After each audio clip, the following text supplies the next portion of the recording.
Welcome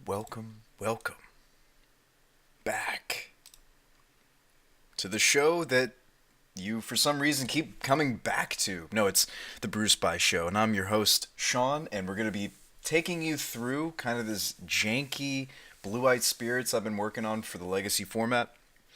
Just want to go ahead and cue us. So here we go. I think this deck is really cool. I also think it's potentially very bad. I watched a bunch of content. Actually, there's a reasonable amount of other spirits decks out there. People have attempted this before, to not success. There like have been a couple rare like 5-0s, but I think that those 5-0s have more to do with what else is in the deck and not so much the spirits component. So I wanted to see if a more spirits heavy blue white could work. So I kind of took some technology you see these days from Merfolk actually, and tried to transpose that into the realm of spirits, the spirit realm, if you will. First of all, I don't think we can keep this. This is a one-lander. It does have Aether Vial, but if the Aether Vial gets countered or taken, it doesn't work. But this is the practice room, so we get to do some greedy stuff I probably wouldn't do if we were playing for tickets. And then they took my Aether Vial. All right, so they're playing Death Shadow. Good luck. Have fun. Maybe this gets dazed, right? Maybe this just gets dazed.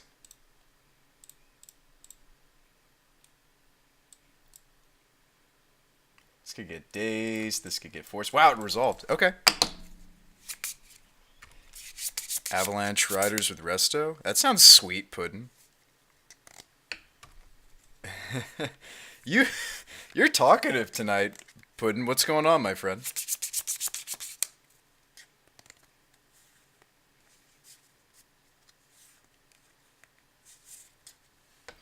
Oh, you got a free win? Oh man, he didn't even flip his Delver.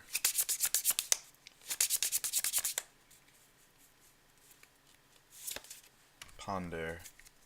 I mean, obviously, if he finds no second land, I just fire off the Wasteland on the Watery Grave and we try to beat him with just this Aether Vial. But I imagine he'll find another land because that's how good Ponder is. Ponder's insane. Ponder's so good. I mean, I know we talk about Brainstorm all the time, but Ponder's very good. Ponder theoretically, like Ponder looks at 3 known cards, and with a built-in shuffle, it looks at a 4th unknown card, right? I mean, the card literally lets you draw one of 4 different cards potentially, with one of them being unknown, right? Don't get me wrong, but that's pretty insane. Pretty insane. We're in trouble. We're in trouble, boyos. We are in trouble, me boyos. We're not drawing the lands. I really shouldn't keep one-landers with this deck, right? We have... Ooh, Reanimate. Ooh, Piece of Candy. So unfortunately we can't chump the Insectile Aberration anymore with our Wanderer. Like, okay, let's say we do finally draw a second land. What do we even do? I guess we try to start sticking Chalice of the Voids. I know, right, Brandio? I don't think Preordained would bust blue in half in Modern. If anything, I think we'd start to see a little bit more, like, actual blue decks. Yeah. I think we'd start to see more actual blue. Ooh, Piece of Candy.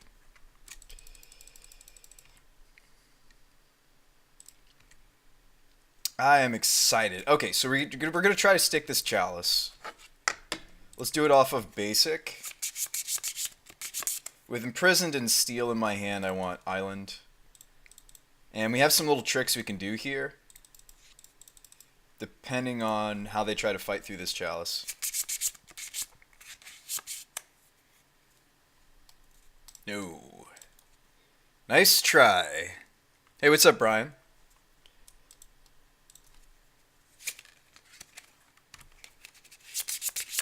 So we get the pump on the Wanderer.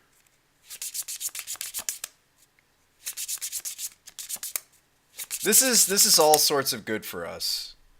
Oh yeah! Spirits! Oh yeah! That's right! That's right! Oh man! We kept a one-lander and we won! Woo! Oh, that's glorious. That was glorious. Oh, that was so good. Alright, control magic. What do we want here? Opponent's playing Shadow. The heck do I want against Shadow? That was sweet though. He's on the play this time. Daze is a little bit weaker. We'll probably bring it back in when we're on the play. That was sweet. I got excited. Did you guys see how excited I got? I started shouting. Okay, so what's... we don't need the Remorseful Clerics either. I know they have some graveyard synergies, but I think that's unnecessary. I mean, we could play the Control Magic. I'd be interested in Kira. They're going to have some removal, quite a bit of removal. Hana is grindy. Ship's Navigator. Jite, we could play Jite. I mean, like, what do we want here? I think I like Kira. I know Kira's a Nanbo with Steel and Jite, but we only have one Steel in the deck. So that's not a big deal. You can always pitch it to Force. Speaking of which, how many Forces do we even want, right? This is going to be a grind. Control Magic. Unless they're on a Young Peasy variant, I don't really want Muse. A lot of these times, these Shadow decks are just 2-color these days. So maybe we want some of these grindier cards, like Hana. They're going to have Liliana. We should probably play a couple of answers to Liliana. And we could play Hokori. Then we get to really leverage the power of Aether Vial. Again, if they're just blue-black, they won't be able to answer artifacts very well. So, I don't know about Muse. I like maybe just playing Bishop. Just get grindy with it. I think that's what I want to do.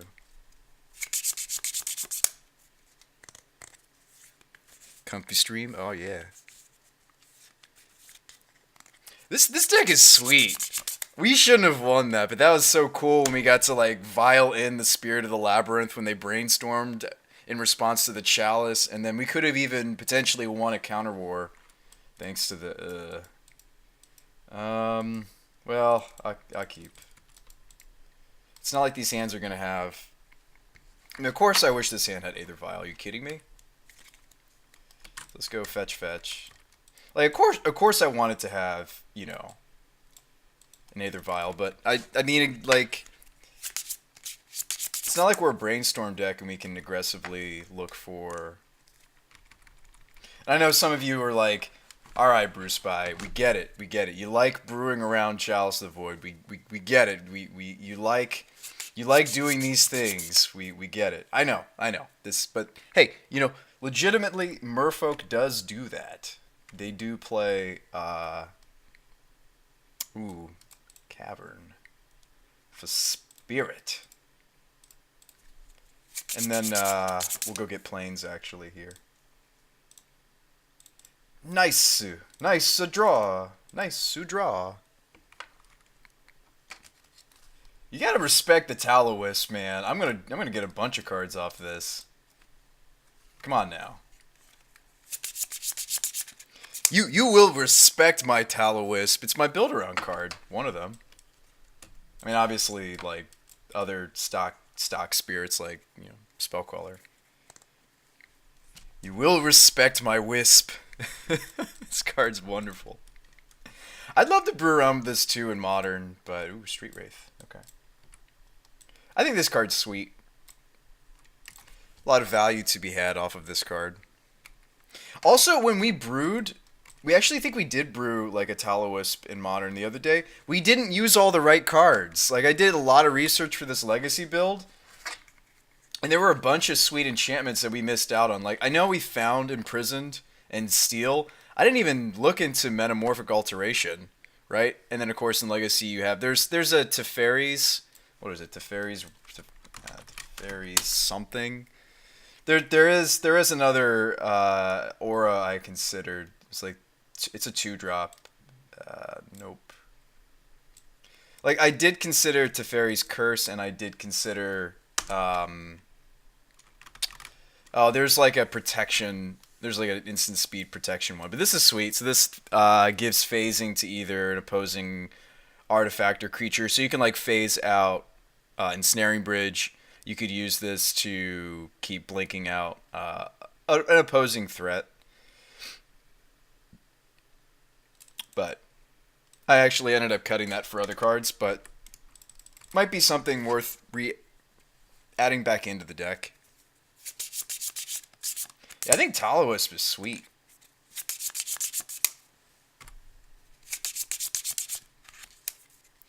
I still stand by my play. I mean, we know the opponent's a Wasteland deck, but I still think I like going for the Cavern there. But it's a little unfortunate. Maybe that was short-sighted. Maybe that was short-sighted because we did have another way to get to a fetch. And so now I'll have to draw like a 1 or 2 drop Spirit to... Ooh. Like a boss. Alright. Alright. Okay. And Rattlechains trades with Flip Delver. Granted, I may actually want the effect of the Rattlechains, because we're going to start to get a bunch of cards off this Spiritowisp, because it's when you cast. So even if he has removal spell, it's not a big deal.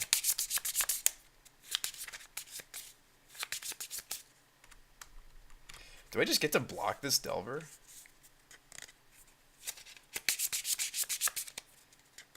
Yeah.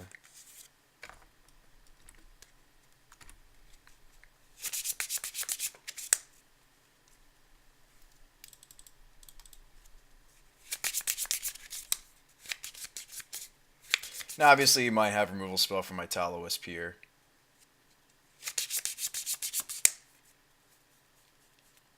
Which could be another misplay of mine, right? Did we ever have an opportunity to crack the... I think he had Watery Grave untapped. So if he did have, like, a Fatal Push, we actually never had an opportunity to... But at least we get our trigger here.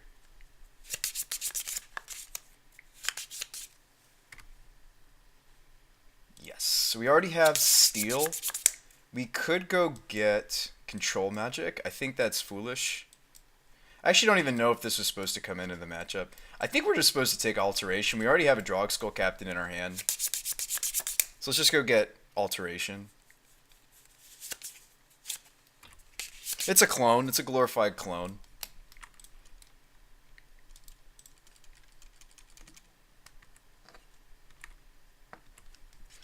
And now, you know, our other plays are going to be instant speed. See, now we're looking pretty good. We have a Spirit of the Labyrinth we could flash in.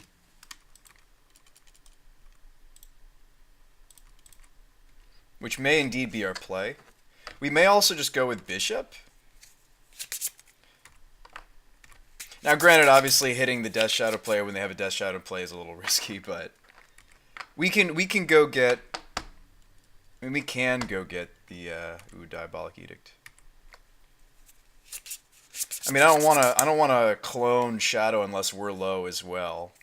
Which, I mean, that could be a way that we fight the Shadow, right? We let him get us low, and then we just start cloning.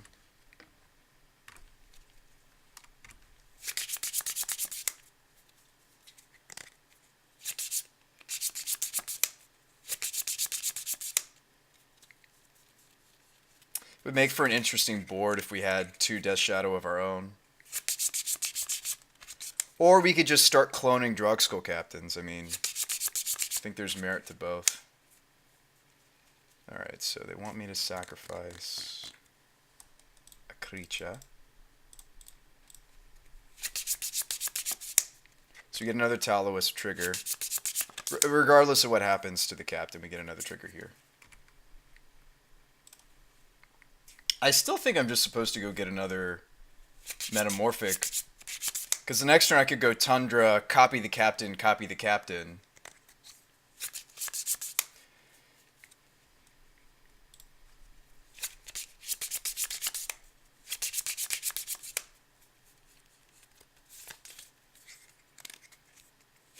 And now it's like there's only one enchantment left that I really want to be able to grab. So would I rather have the instant speed nature of Rattle Chains, or would I rather have... So that's the question. Do I really need the Spiritowisp anymore? Because the last thing I can grab is Control Magic. The answer might be no. I might rather have the instant speed nature of the Rattle Chains. Although all we've got left is like Spirit and Bishop. I do want to get the last card. I do. It's a little greedy, I suppose. But I think I do want the last card. And we can pivot. Like, we could just start copying Shadows, Gurmag, or we could copy Gurmag.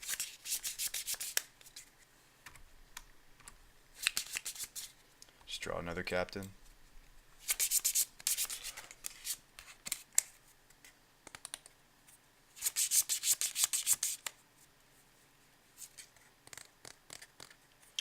So do we need to pivot?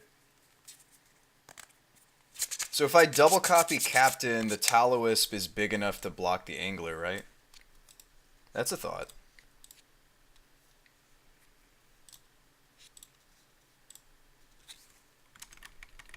Now this is a choose, right?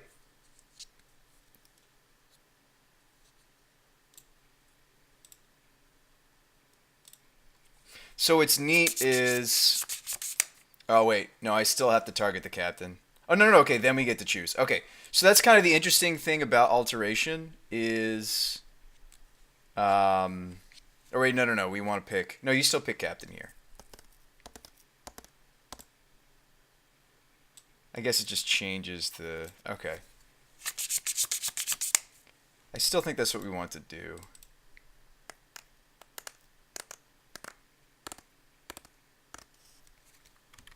No, I did that in out of order. I was supposed to play Spirit of the Lab first. That's my bad, chat. I mean, don't get me wrong, I think we do want to amass captains, but I should have... Yeah, I'll say meant to cast this first. Oops. Yeah, because then we lose the Spiritowisp effect when we do that.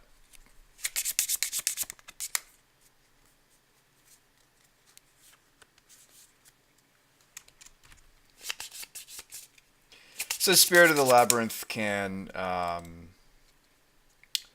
block the Angler. A swing from my captains is a little awkward as well. So like let's say you get the captain in there. I'm less excited about the alteration actually. As cool as this effect is, maybe this shouldn't be a 2 of. But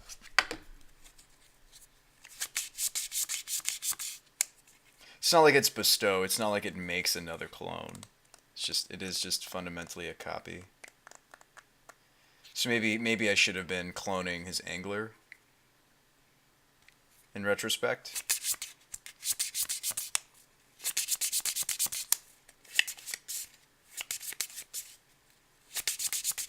Or maybe I should have even been copying the Shadow because he's going to swing here. Well, okay, so he's at 10.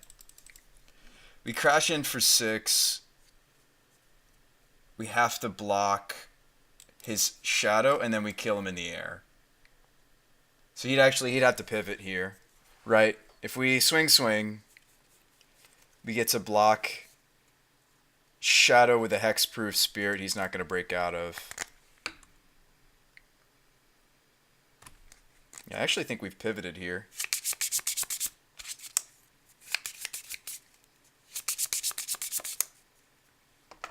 Right, he goes to 4. So now he's dead to the captains. Spirit can block Shadow.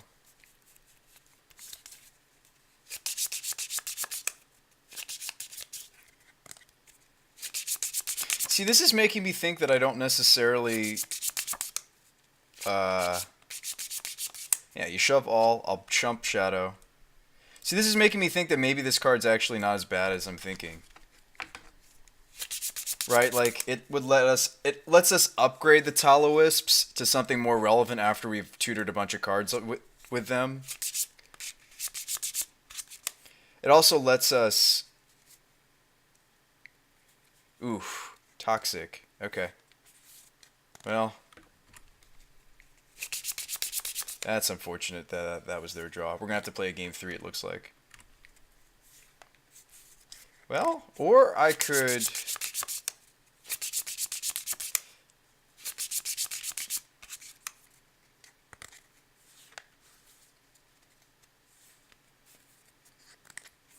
I can copy the shadow, but then I'm dead to... Yeah, I just don't know about alteration. We might just not be able to justify this card. Because, like, a board state like this, for example. Like, I can copy the shadow, but we're still dead.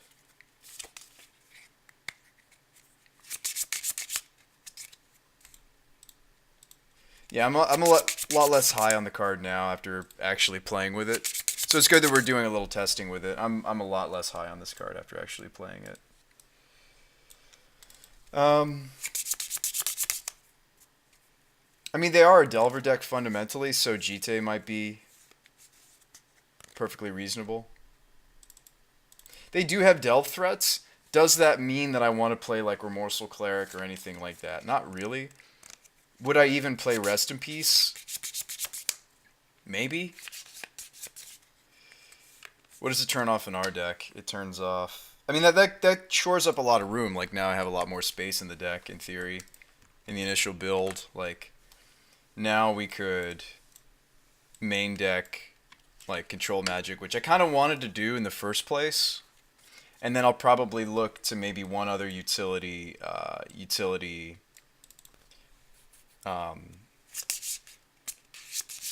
mean, if anything, we could just play more Imprisoned. I wanted something that was lower on the curve, though, is why... I mean, I kind of like to have 3 to 4 enchants. We could look into, like, one that... Well, we don't really want one that draws us cards. Like, this is our advantage engine, right? Because Spirit... Because we'll be playing with Spirit. We can't draw cards that way. And I don't really want to cut Spirit of the Labyrinth. If anything, I'd play a third copy. So we'll have to think about maybe another aura we could play in the main and maybe in the sideboard. And in the sideboard, it would probably be the Teferi one that does phasing. Hits either artifacts or it hits... I actually really think that should be in the deck. Just because it's a little bit more mana efficient than the Imprisoned in the Moon. Even though it's more specific, right? It's only for creatures and artifacts, but yeah, those didn't work out. That's okay.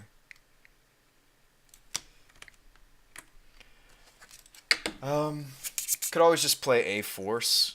I mean, I'm fine with one, like, this coming in just to turn off the delve threats. I'm not opposed to that plan. Jay says, if you're only going to play 9 islands, you can't play Days. That's fair, too. Like, that's another thing we could do, is just play the 4th Force. As much as I like Days in these kind of, like, builds, it might just be something we don't get to play with because we're not playing a traditional, fish-like mana base. And maybe we even want the 20-second land. So I've noticed that the deck sometimes... I'll keep this. We brought in Spyglass because of Liliana. So I think this hand wants to go basic... Plains. I think this is what this hand wants. Basic Plains into Aether Vial. I think Hokori is kind of cool. With Aether Vial, I think this is kind of sweet.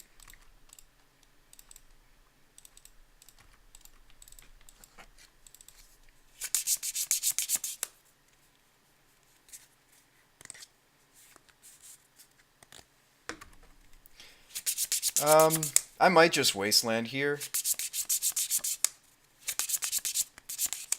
I know we don't know the texture of their hand, so again, it might be correct for me to Spyglass, but he's just blue-black shadow, so we know the Aether Vial's not going away. Oh, interesting, he takes Spyglass. Him taking Spyglass does suggest that there's a Liliana over there, I imagine. So that's really, really why we brought this in the matchup. Council's Judgment is an answer to Liliana, however. I still think I'm going to waste this.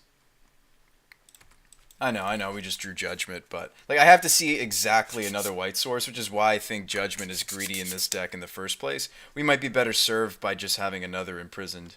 I wanted some more outs to something like True Name. And there's some other cards that I thought about testing besides Second Judgment to give us more outs to something like a True Name Nemesis. Like if anything, that is a real concern after board.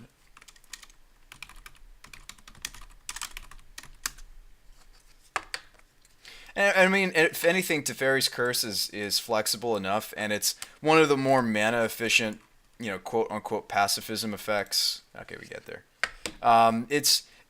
It's one of the more mana efficient, and it's one of the most flexible. Because the thing about Spiritowisp is it has to be specifically an aura card with enchant creature. If it was any aura, there's a lot of other auras that I'd be playing. I'd be playing like Carry Away and cool stuff like that. Unfortunately, it is limited to just not just auras. It has to be auras that say enchant creatures. So Teferi's Curse does say that. So you could phase out a Batterskull in a really weird. I mean, I guess you could. That doesn't really. I mean, eventually they'll just bounce it and replay it. So that's not a good example. A better example would be Umezawa's Jitte, which is really strong against us. So I mean, like this would be an answer main deck other than Imprisoned. Imprisoned would work on Batterskull, right? Because it loses the ability to bounce itself. So like this could be main deck just because it's flexible enough. I wouldn't main deck Gift. Control Magic, I don't even know if I want to main deck either, just because it's a lot of mana. Like we want it to specifically be a grind.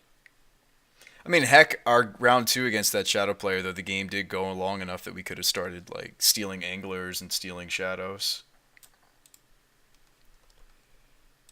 So that's a thought.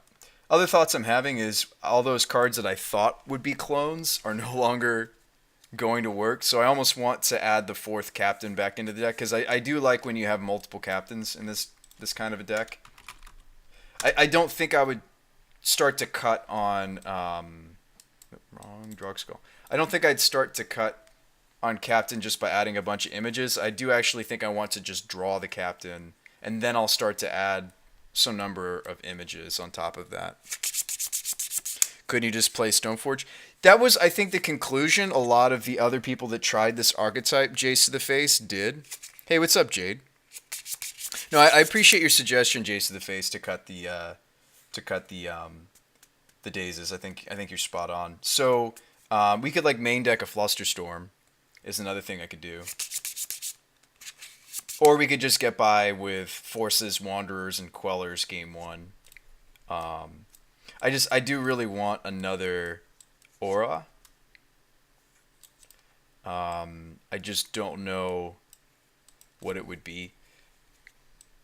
But yeah, so more Council's Judgment would probably be a good idea, even though white's difficult for us. I looked at some other ways for us to kind of handle True Name in our color combination. It would be something along the lines of something weird like Settle the Wreckage or something of that sort. Which, first of all, nobody would play around in Legacy. So I think that in and of itself is kind of neat. I mean, we could even main deck one of the... I mean, my issue with Judgment... Like, the reason I don't think Kira and Hokori are that greedy is because we have Cavern, we have Aether Vial. So these aren't as... Like, if anything, one of the hardest cards for us to cast out of the sideboard has to be Hana. Just because a lot of the time we're going to name Spirit. I guess if we drew a second Cavern, I might consider naming Human for cards like Containment Priest and Hana. So these are just ideas. I mean, we could sit here and look through the Gatherer, and there are tons of auras to think about. There's like protection auras. We could go Voltron with the Spiritowisp, and we could play, in addition to something like Steel, we could play something... something that gives hexproof, and we could play something that gives, and then we could start to play, what is it? Um, I'll think of it. It gets played on like modern boggles. The problem with that is it's white white. What about Mirror Mockery?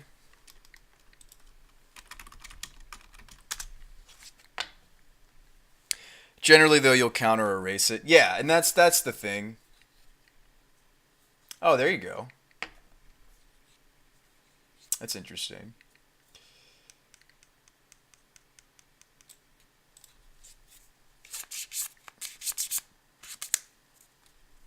Mirror Mockery on Geist, what would happen? It doesn't quite work. Um, yeah, so I think those are just thoughts I'm having. I liked what we started doing with the Tallowisps and how we started chaining into some other auras and stuff, but I want I want us to locate some other really powerful auras. And there may just not be any. I mean, I'd really like for them to be lower on the curve. That's why I was excited about that other card, and then I realized it wasn't all that great for our deck. I mean, all it really does is lets us upgrade our Wanderers and lets us upgrade the Tallowisp into something else in the late game. But the fact that we couldn't even cast it instant speed was weak, you know? But yeah, Jace of the Face, that was like a lot of the lists I researched and looked into that were doing, Spell Queller and Captain and this, Wanderer kind of, Rattle Chains kind of style. They were all, not all of them were Chalice. Obviously, this is kind of my little innovation because I've seen some Merfolk decks do well with Chalice lately. When you barely see Merfolk anymore. But, yeah, like I said, we could do some research. Like, I did spend, leading up to the deck, I did spend time. Maybe this is right, though. Just like this effect, but obviously we'll need to locate some other, or we just run more copies of some of these. Like Imprisoned hits basically everything we need to hit in the format. It's just a lot of mana. Same could be said about Control Magic, and you could still say that this still should be in the sideboard. Just due to how much mana that it is, and it's specific to matchups where there's creatures. Not every game of Legacy is about the creatures. There's plenty of matches that are about combo or walkers. I do like the double main board Remorseful and Spirits. I like this Spirit of the Labyrinth. I like this a lot. And the fact that we're a Spirit of the Labyrinth deck is why some of the auras I would otherwise play are kind of less of a consideration. Why don't you play Sky Hussar? Yeah, like there's Sky Hussar. There's also, we kind of saw it. Like, here's the thing. I know something that's very strong against our deck is Strix, multiple Strixes. There's also an aura that has Forecast that lets us kind of go through. Well, it doesn't let us go through multiple Strix, though. To go through multiple Strix, we'd need Psionic. But Plumes. Like, there's some cool things we can do. Like I watched a few videos of people brewing around like spirits. Like Strix just makes this deck cold. It does. I don't even know if I want the fourth force in the main board, but it just makes us brick and makes us brick cold. So I'd love to have some more ways to kind of maneuver through Strix. Like Plumes lets you tap down a Strix. Or if in an emergency situation, you can actually just cast it and put it into play. But this lets us tap down threats that we need to swing through. So this is kind of a neat utility aura that has a couple different modes. It can also be pitched to force because it's blue, which is also always a small minor benefit. Well, I like the idea of Sky Hussar. I like what you're thinking with the Sky Hussar. Right, if the board state stalls out, we can just start drawing cards. The problem again is the anti-synergy between this and this, but I mean, just because we're playing a couple Spirit of the Labyrinth doesn't mean I shouldn't consider some sort of engines. I was looking into other engines, like Hana, for example, is technically an engine because I can keep getting back these. Like, people are going to be blowing up our Chalices post-board, we can get them back. Same with the Aether Vials, we can get them back, we can get back some of these auras. Hey, what's up, Twerkin' Rogue? What about Curious Obsession? I thought Curious Obsession was a 1-drop. I'm pretty sure it's a 1-drop. I'm trying to stay away from 1-drops except for maybe things like Surgical, maybe things like Flusterstorm. I'm okay playing despite Chalice. Those are like some of the exceptions. I try to stay away from 1-drops unless it's like Fluster.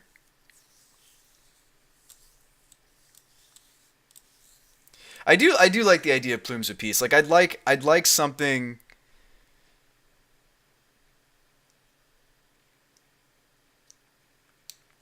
Yeah.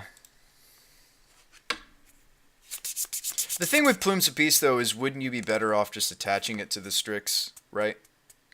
It has a little bit of flexibility is what it is cuz like sometimes they'll actually attack instead of, attaching it. There's some other auras that do that too, like that give us a little bit more control over our opponent's creatures. There's also the one that just got printed that has flash. Um, the blue-white, like Lawmakers, whatever. This guy. I mean, the benefit of it is that it also hits activated abilities, which is nice. I mean, we'll have trouble against um, things that'll be annoying for us, like Grim Lavamancer sees a little bit of play in Legacy, obviously. Um, the problem with Stasis Snare is that I guess this is technically stronger than Binding. The reason I would play Law Mage over this is that it does pitch to force. It'd be really the only reason I would play Binding over this. Just because there are a couple of cards, there are a couple creatures in Legacy that have just a static ability that we might care about, but they might be too far and too in between for us to really care. I thought about also looking into straight up. Oh, what is it? I can't even think of the card, but it was this is a consideration. It was this pile I'm making over here is just cards I'm thinking about swapping in, swapping out. Like I've really liked Steel and Imprisoned, and I have liked Control Magic and Psionic Gift. I think in order to play 2 to 3 copies of Wisp, we're gonna want maybe one more aura, and I just don't know what it is, you know. And I still don't think Binding is better than Imprison, just because Imprison can hit so many different things. Like I still like I look at a lot of these cards that we're considering, and I still would probably rather play more Imprisoned, even though it's a little bit more mana. Just because of its flexibility, it can hit lands, it can hit planeswalkers. It pretty much hits most anything that we want to be able to hit in Legacy. Granted, they get a land out of it, but it's not a big deal. You guys have any thoughts? There's also some that we can like move around, which is nice. Because sometimes with these effects, you don't really want to spend it on their first creature. I think there's a couple that you can kind of move around. I was just looking at which ones actually had flash. Oh yeah, Alexi's Cloak I considered playing. Kind of has like a third Rattle Chains effect. This is the flash enchant. It has Shroud. So this is kind of cool, kind of unexpected. And if it's something that we tutor up with Tallowisp, then we kind of have, protection from that point on. Which I thought was kind of neat and definitely...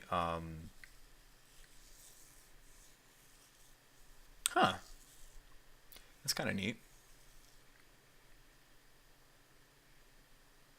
I don't know if I'd play that, though. This lets some of these auras be a lot less awkward on us.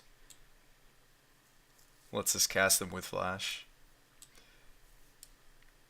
Imagine casting control magic with flash, right? That's actually pretty sweet. I actually kind of like that. Probably not going to do that, but I like it in theory. And Mystic Veil is just a worse Alexi's Cloak. What about the one that gives +1 and makes a token? Is it in our colors? You're talking about that's a white aura, isn't it?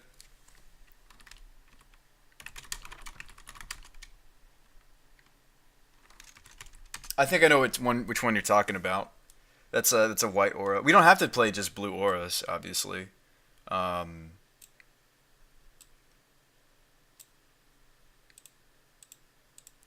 aura.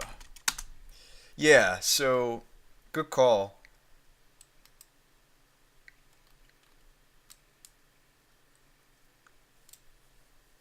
There's probably something there. Ooh, we broke Moto. Moto didn't know what to do. Sorry. Let me reboot that. I think it's close. I mean, it's good that we played a practice game to see that a couple of the auras I'd chosen. I'm not even talking about the overall build of the deck. I'm just specifically talking about um, we're rebooting. I'm just specifically talking about um, just those two auras that I had in my main board just weren't cutting it. Um, yeah. Boggles play some. It's an Edict defense. Brando says, but there are some blue auras with cycling. They get us a draw, but they're pretty weak. Yeah, I saw that there are a couple of auras that do have cycling. There's the one that's like green, and I mean that might be correct though. Like turning the Talowisp trigger into a cycle, because if we can cast it, right? I think you might actually be right, Brandio, because if it's pitchable to force, if it's something that we can get off the Talowisp trigger just to get into more cards when we don't have Spirit of the Labyrinth in play, that actually might be kind of nice. I would recommend watching the video, Torque and Rogue. I do not want to say one way or the other. I actually still have the deck because I was going to play a couple more rounds with it. How about since you're here, we can do that? We can jump to that as soon as we get the Legacy deck where I want it. I did want to play 1 to 2 more games with that the Gideon gifts.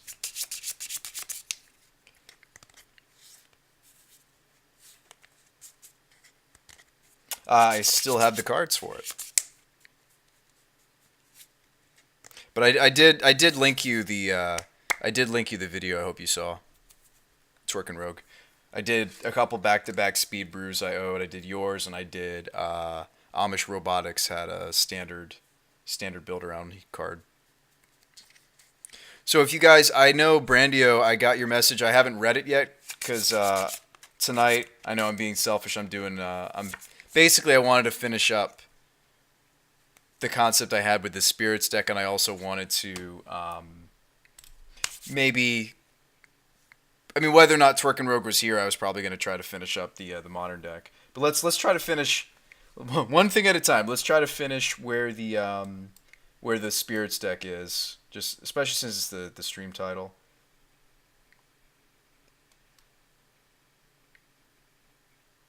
But we might squeeze in. But yeah, I like the way you're thinking, Brandio. Saw the link, you watched a little, ended up brewing Esper. Nice. So what were the ones we were on the fence about, or we're just there for thinking? Food for thought.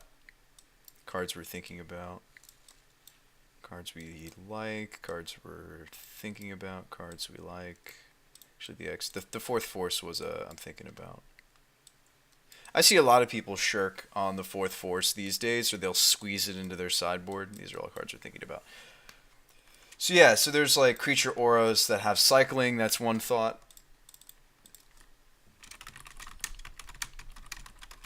I like that thought potentially, Brandio. Right, Sigil is one of them, but I think there's some that we can actually cast.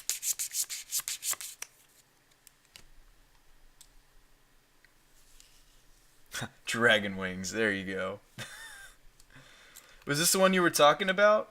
As I just searched creature aura cycling. Hang on. Chant, maybe? Aura cycling? You said there were multiple. What were some of the other ones that had cycling? This one is enchant land, so that wouldn't work. It has to say enchant creature.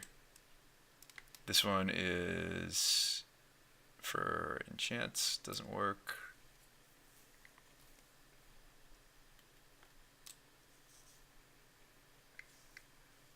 Lay Claim is a ton of mana. We would literally just be playing it for the cycle. I mean, there's some very, very specific board states. I mean, I'll put these over here just to think. But there are some very specific board states where it might be relevant to give one of our creatures that doesn't normally have flying, like Spirit of the Labyrinth as an example. That it is a little bit awkward. It's a very aggressive creature, right? It's 2 mana, but the fact that it can't fly is often kind of an issue. The fact that it has no evasion. So that's kind of neat. I mean, if you think about it in that context, that this would be an extra card off the Spiritowisp, or it gives Spirit much needed flight, or I mean Geist for that matter. Geist also really needs flight. I actually could get behind something weird like this. There's some other auras that do this for us too, that give us flying. And I do like that it's a little more mana efficient than Steel. Obviously, Steel is the way I'd much rather give our Geist of St. Traft evasion. Because Dragon Wings on Geist or Spirit, they still get blocked by Delver. Delver, of course, is the most prominent flying creature. Other flying creatures that are prominent are going to be Baleful Strix. Again, like I'd like our last few cards to be ways that we can kind of battle through Baleful Strix. Would I even main deck the Psionic Gift just because Strix is so good against us? Maybe I would. No, you're fine, Brandio. Oh yeah, we couldn't find Lay Claim because it says permanent. I could actually get behind just because we are so like if you're wondering what beats this deck, most of the time it's Baleful Strix. Like I did watch several videos of people trying to brew this deck and they always seem to lose to Baleful Strix decks. So that's a thought.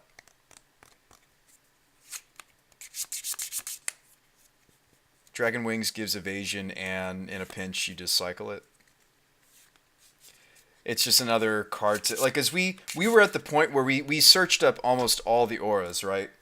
Like we had a Taloist that the opponent didn't remove. That's going to happen occasionally, and we had, I think we naturally had drawn one of the auras, and then we just searched up all the other auras, right? So, yeah, I actually really could get behind Wings.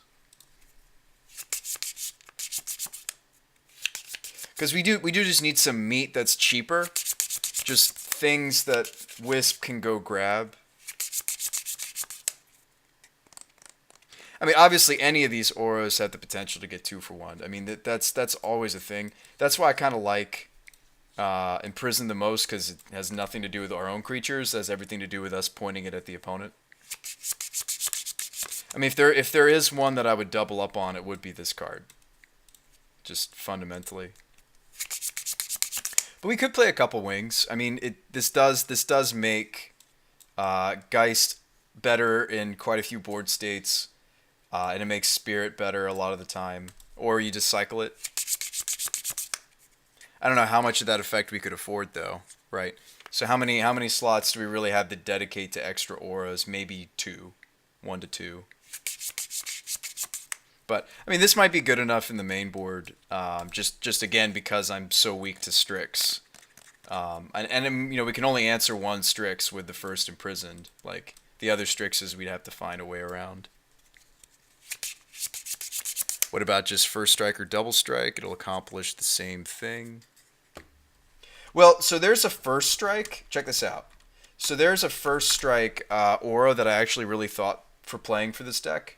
Oh, I shouldn't have said just First Strike. It's First Strike. And a lot of the reason we're not going to consider something like Daybreak just has to do with the fact that it's white. That's really the main reason we're not considering the card. Let's see, white source. 5, 6, 7, 8, 9. Yeah, it's just not worth thinking about. And that's again why the council's judgment is just weak overall. Like honestly, I don't even know if we should be on like the double color cards are just so hard for our mana base to cast. Like this might be better served as another sideboard imprisoned because it fulfills a similar role. It's not as good, but it's tutorable. It's easier on our mana, so that's something else to think about. Cartouche has first strike.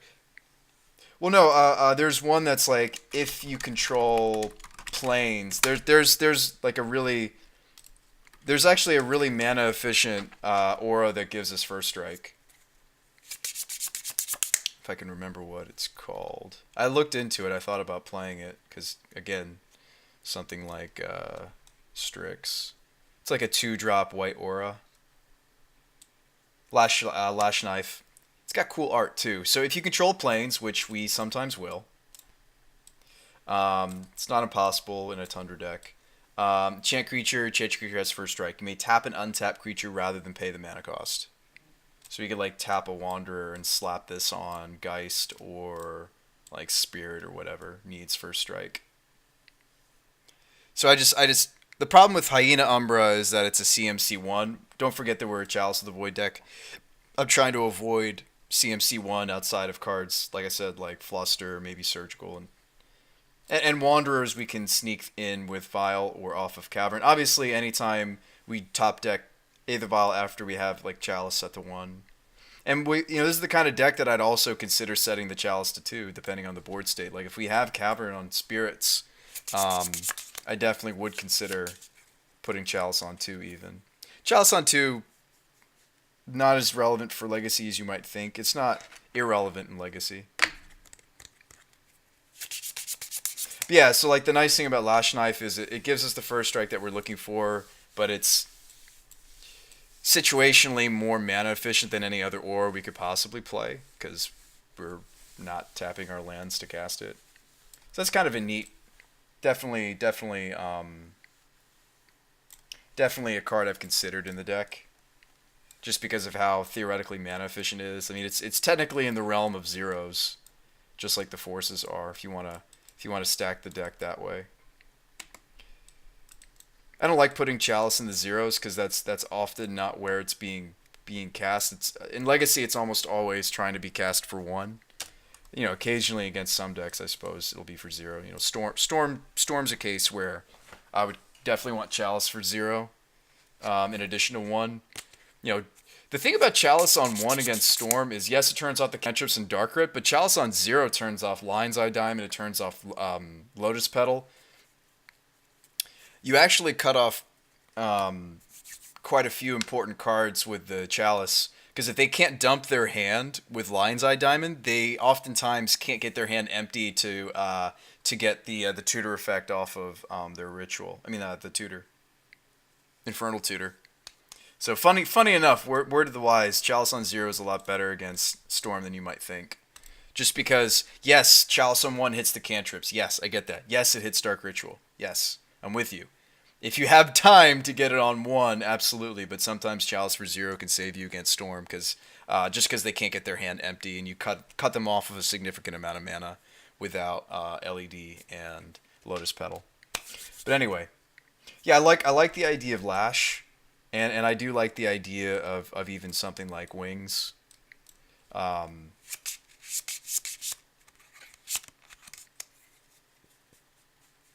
Well, I mean, Wings has nothing to do with Strix. Again, it's Legacy, so we might still be better served with Psionic. I mean, this effect might be so good, or not so good, excuse me. It might be so important for us to have multiple ways to deal with Strix that there actually is another enchant creature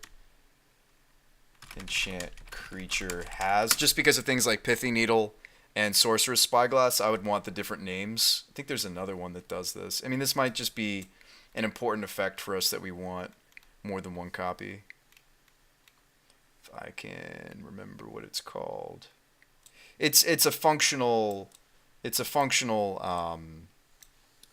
Can all just play our own true name, right? We'll play our own true name. Um,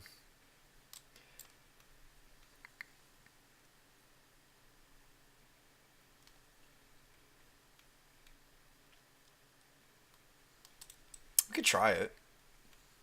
Not opposed to it. There's quite a few creatures that slapping it on is relevant. Cycling it when we're just grabbing a bunch of cards off the Spiritowisp is relevant. We talked about the cartouches, right? Problem is this is always draw, which is awkward with Spirit, whereas I like it if it gives us the option to draw. Singing Bell Strike.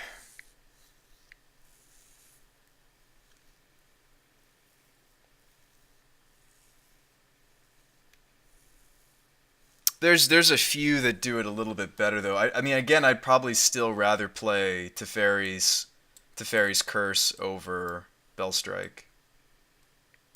And I may not want a second Imprisoned at all in the deck, you know. I may still want to try to play the Council's Judgment. Just because it's such a powerful card. We may still want to try to play this even though it's really awkward on our mana.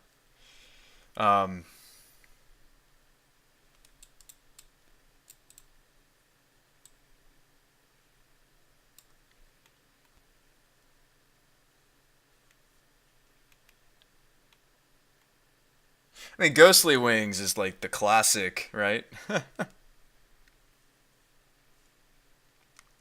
Some of these older auras classically combo. You know, we're comboing with Geist. It wasn't Ghostly Wings. It was a different. If it was a different one, but um, kind of neat that you can return the creature. You know, we'll build our own Geist of Saint draft. It's actually kind of funny. A funny thought.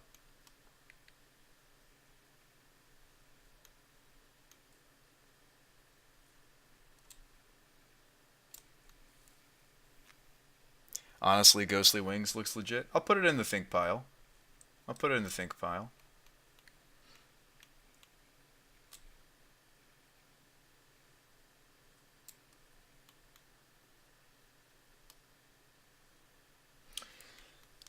Oh, what is the name of this card? I know it's old. Let's scroll to the bottom. I know that it's on the older side. Yes, there's your Teferi's Curse.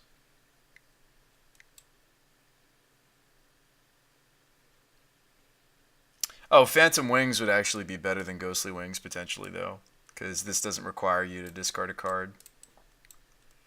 So it might functionally. I mean, sure, like the +1/+1 is nice, but having to discard a card is a pretty big cost a lot of the time potentially. So that's kind of cool. Um,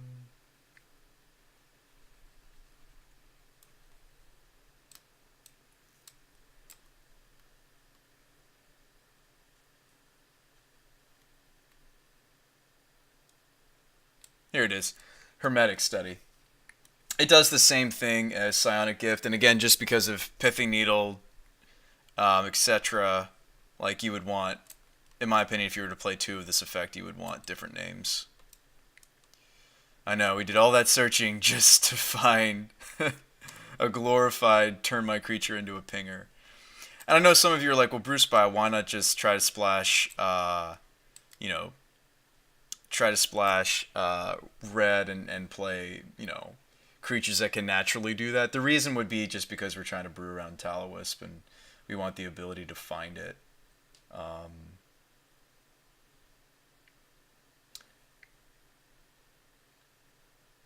I mean, this might even be a better way than the Dragon Wings, you know? So that's Illuminated Wings. So that would be, I mean, like, to get the card draw off of Illuminated Wings, you would need to put it on a creature, and then you would need to sacrifice wings to draw the card. But this still might be theoretically a better card slot, because... So the benefit of Dragon Wings is we're either drawing with it, or we're giving a creature flying situationally. Illuminated Wings is we're always giving a creature flying, and then we have the ability to, should something go wrong with the creature that we slap this on, we get to recoup that card loss. What's up, Doctor Doom? This might be the better slot, or we could play both. I mean, just to see which one we like more. I imagine that it's like the nice thing about wings is you get both. Why don't you just play Grifspoon? Grifspoon Grifspoon would get around Chalice, wouldn't it? Because it's you return it attached. It is attached. So the problem with Grifspoon and Chalice is if we find this after Chalice is out, it's 5 mana to get it onto a creature. Don't get me wrong. I mean, like, maybe that's still fine. Like, if we're thinking that it's like super late game and grindy anyway, this does get around Chalice because we cast it, it gets countered. 4 mana, we get it back, and we can always keep getting it back, etc., etc. That's a lot of mana in Legacy, though. It's the same reason I'm worried about things like Hokori and Control Magic. I think I can justify some of these bigger spirits, though, just because we have Aether Vial. But like some of these bigger spells, like even Steel and Imprisoned, it's kind of hard to justify. It is hard to justify them. Don't get me wrong. It is hard to justify them. But yes, you're not wrong. Griff's Boon technically fits the bill. I just see the benefit of these others is that they give us extra utility, letting us grant flying to some of the creatures that really could use it. I mean, what we were running into, the thing we're trying to fill is we're trying to be less weak to Baleful Strix. This could maybe fix that problem a little bit, having more of this effect in the 75. And I also noted that we just didn't have enough relevant cards to search up off of the Taoist triggers. So if I'm going to play 2 to 3 copies of this guy, I want it to be able to get the full value. And the Lash Knife we're going to try. Okay, so we've got actually a reasonable number now. Like, if we were to spend one more card slot on an aura, I would want it to be something flexible like these. And again, Griff's Boon may still be what we want, even though we're a Chalice deck. Just because it is very resilient. It's not too hard on our colors, right? It's only single white. I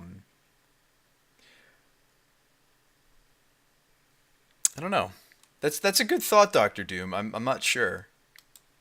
I mean, maybe we just want more power, you know? Like, Invocation is actually kind of sweet, now that I look at it. I'd rather not have too many of this type of aura, though, which we already do now. The kind that we're attaching to our own creatures. I'd rather kind of have more of the auras that go after our opponents. I mean,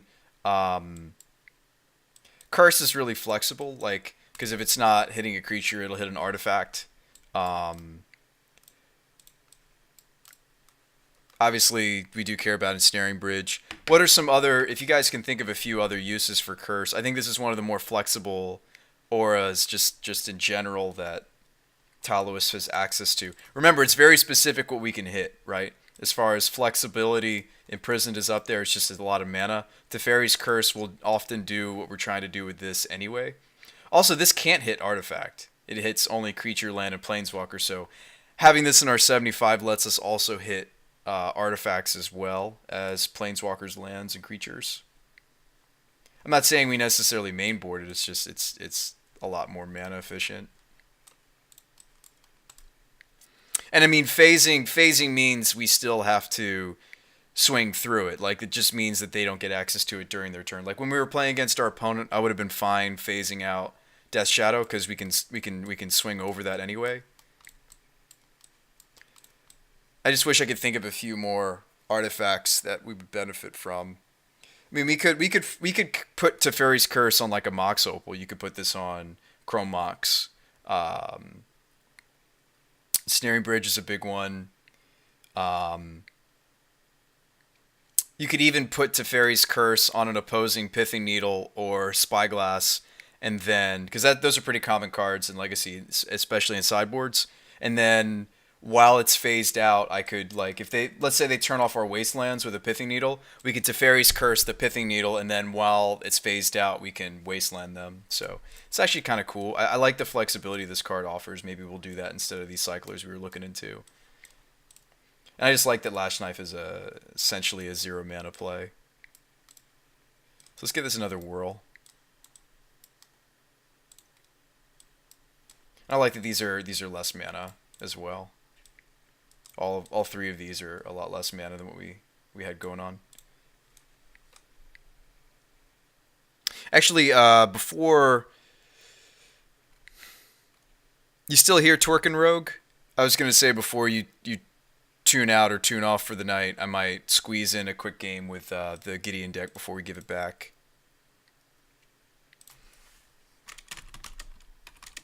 Classic Legacy Lash Knife deck, right?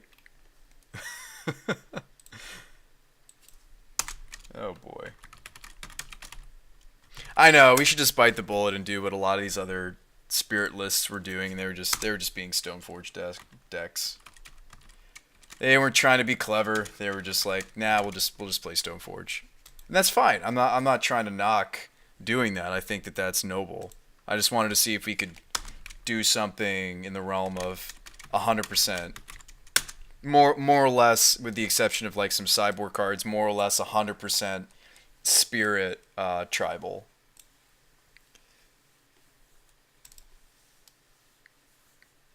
Four cards, right? Captain, Curse, Lash Knife, Study. I mean, you can see that I'm admitting that we're weak to opposing Jitte if I'm playing Tower. Tower lets you make the Jitte fall off.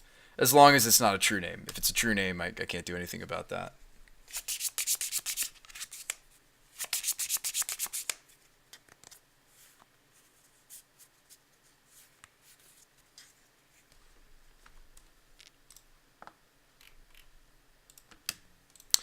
You still here, friend? Twerkin' Rogue? Because I'm happy to do a quick game with the Gideon deck while we're waiting for cards. We brewed a greedy gifts. So the for those of you that don't know how the speed brew program on our channel works, it's ! speed brew. I need to update those times.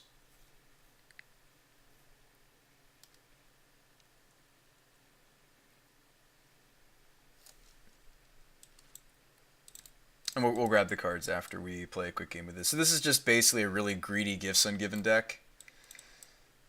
We moved some things around Twerkin' Rogue for maybe the version of the deck you're familiar with. Like we moved the Knight to the main and the Queller to the main. Just because we noted that the 5 mana, like the bigger Gideons didn't necessarily make sense in the main board.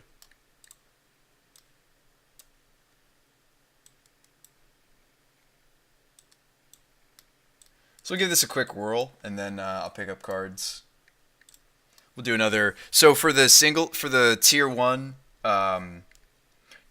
speed brews, we do queues. For tier 2, we do friendly league, and then for tier 3, the way we set it up is that's where we'll do competitive league with the list. Spiritowisp is only on cast. Yes. So it does the problem with Wisp is. One of the big problems with Wisp in general, and we ran into this too, Jace to the face, when we tried brewing with it in Modern as well. Again, the problem with brewing it in Modern is we don't get access to some of the same auras that exist in Legacy. But I mean, some of the most important ones, like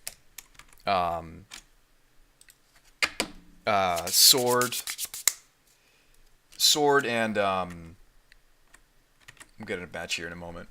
Sword, Steel the Godhead, and Moon. Those are both.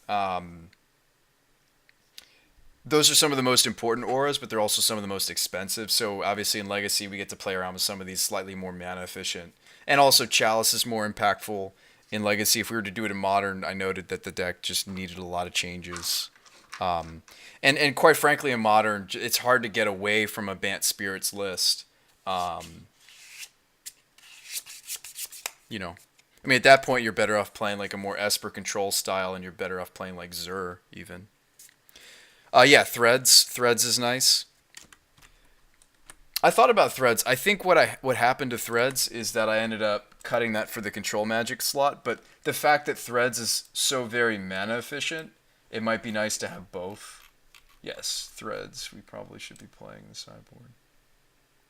Just there's plenty. There's a lot of creatures that it'll hit. Like we can steal a Strix relatively mana efficiently with. I like that actually a lot. And maybe that makes more sense than having an additional ping effect in the deck. The first Threads might make a lot more sense. Sure, it's blue blue. That's tough on our mana, right? Same thing can be said about the Council's Judgment, right? But if we're already looking to play Control Magic and we're hoping to get to that blue blue, yeah, you're right. We probably definitely should be playing a Threads. Probably the first Threads is going to be better than us playing another gift. Those last three can't be found with Taloist though. Oh yeah, I can't find Counterbalance and Detention Sphere. Illness in the Ranks. Nope. We can get Pemin's Aura. Yeah, Pemin's is sweet. Yeah, Pemin's is very flexible. Pemin's does a lot of different things. Gives you pseudo vigilance, protection. We can grow and shrink the creature. It's a really mana intensive aura, so that's one of the reasons I'd maybe stay away from it. Is that we're like duly noted, like the last game we played, the last match we played, like we were using our mana for a lot of different things. Like when I was first constructing the mana base, since it was already a Wasteland deck, I thought about just because that pairs nicely with Wanderer is really the reason. That's why I was also trying to squeeze in some number of days. I still think the first days would be sweet. It's just Jace to the Face was talking about it, was saying, you BrewSpy, you only have so many islands though, right? And that's true. So I also was thinking, like earlier, I was trying to squeeze in some number of, what is it, Rashadenport, and I just found that we, as far as Legacy is concerned, it's such a mana hungry deck, especially draws where we don't have Aether Vial. Like we're using our mana on playing out these threats. Period. Like we're using the mana to be casting the Chalice and the creatures. So draws that we had Aether Vial, I did find that I could use something like a mana sink such as Rashadenport, but I think by and large that's a lot of mana that we probably don't have. Does it make sense? We're still looking for an opponent in that modern. But let's finish the Legacy deck while we wait for an opponent for our round of Modern.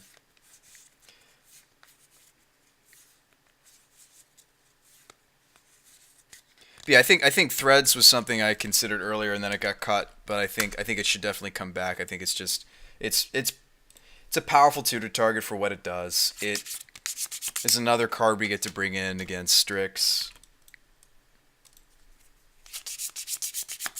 And again, Gift doesn't need to be main boards. Even still, even as weak as we are to Strix, it might still rather be in the sideboard, and then we play in the main board. We play the Jite, or we play. I mean, Jite is another way to get through Strix, right? This is very flexible.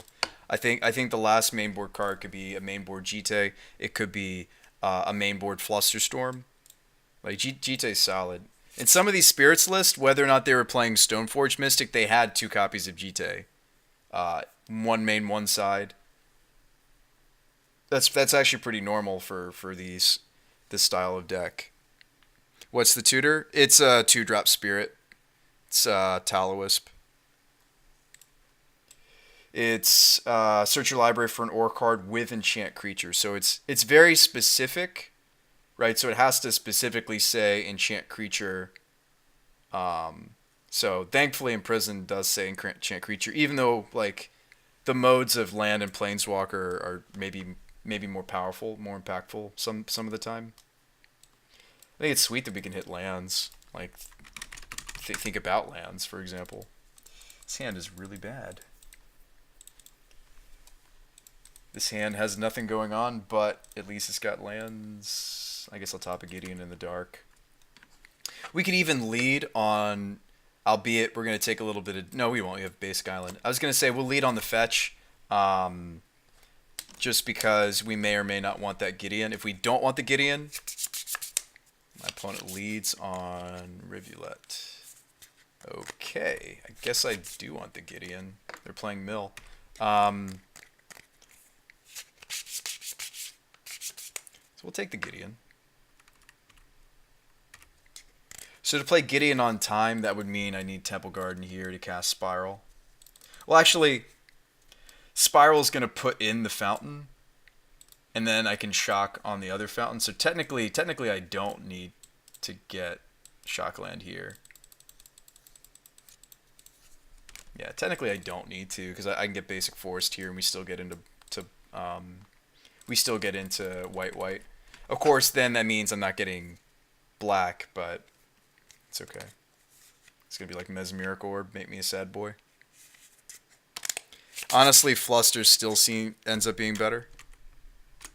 Oh, you're talking about Static Grip's comment. Yeah. So Flusterstorm is really cool with Chalice of the Void. The reason being is the original copy of Flusterstorm does get countered, as you would expect, but the Storm copies, since they're not cast, they're copies of Flusterstorm, they'll sneak around the Chalice. So, like I said, I don't like having too much anti-synergy with Chalice. Strict as Surgical being the one kind of the major one, and the other being obviously Aether Vial. Sometimes Wander if we can't find Cavern. If anything, I'd like to get the 4th Cavern into the deck, but no, you're fine, Static. This isn't anything new, by the way. Like Merfolk has for some time. Merfolk has been using Chalice in some of their more recent builds, so it's nothing new. I'll take one, absolutely. Yeah, it's nothing new. So I imagine when I do this, he's just gonna like Archive Trap me, right? I imagine. I just imagine getting Archive Trapped like a bunch. Well, maybe he sets up my Unburial Rites. Thank you, sir.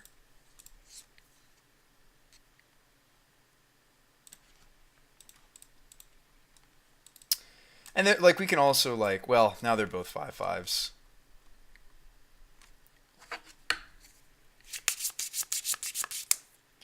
So we can use Gideon to buy time. We could flashback Lingering Souls to buy time. Also, their deck, the mill deck runs mainboard Surgical these days. Do I just want to gifts up a bunch of counter magic? Like, what do we want to do?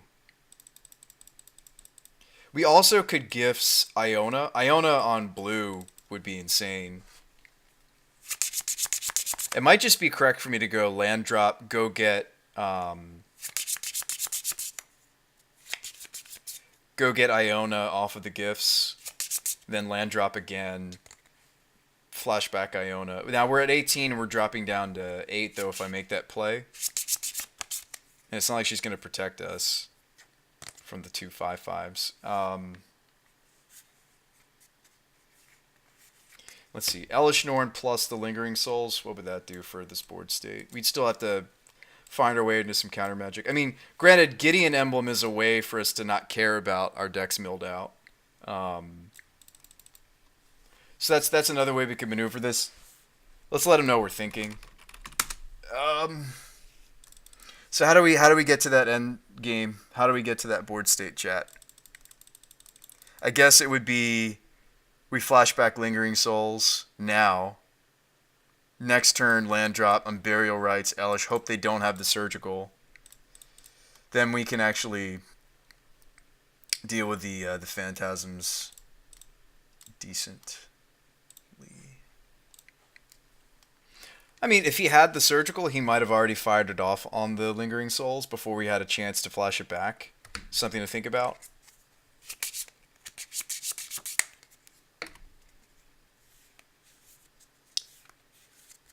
It's also possible, though, now that we if he goes land...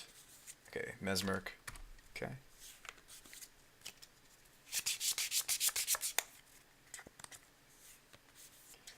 So we're going to take our lumps here, but we put Elish into play.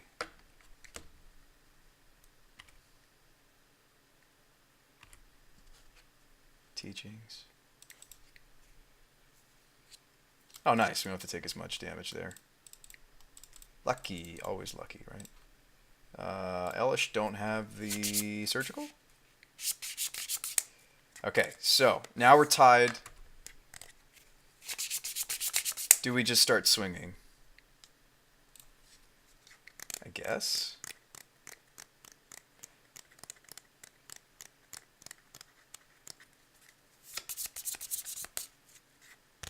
I mean, no reason to let him like top deck Black Source, Fatal Push, and win, right? We can wait. We can be patient.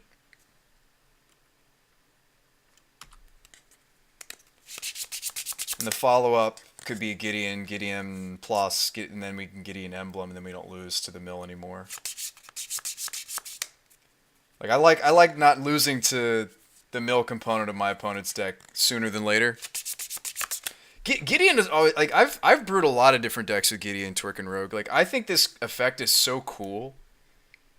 I think it's fun to brew around. You can build this with Pact Negation as well. Like I had a really janky the other day I brewed like an Ad Nauseam variant. Let me show you that. That doesn't even necessarily need Ad Nauseam. Where was it? I think I called it like Gideon something. I'm not gonna say that it's good, but it's certainly a fun something to brew around. And it's like showing you guys some of the nonsense I cook up in my kooky crazy magic brewing mind. So this was like a first draft of like a weird. I wasn't sure about what sideboard plan I wanted to do, as you can see, but this is like a weird kooky Gideon pact deck with like lots of ways to flash back the pact, and then because Gideon Emblem is a way to ad nauseum, I actually threw in Lightning Storm Kill. This is like part of your mana base. Like the first Simian is free. If you cast a second one, then you need to have extra mana to combo with through the ad nauseum. So yeah, this is like a first draft of like a, you know, it's a modern deck, right? This is doing modern things.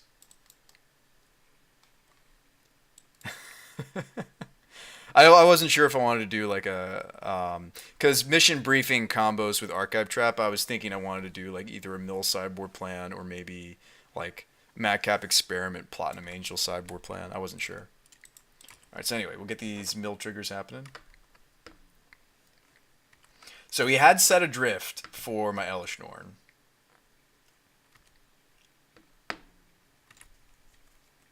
That's what we missed. Okay.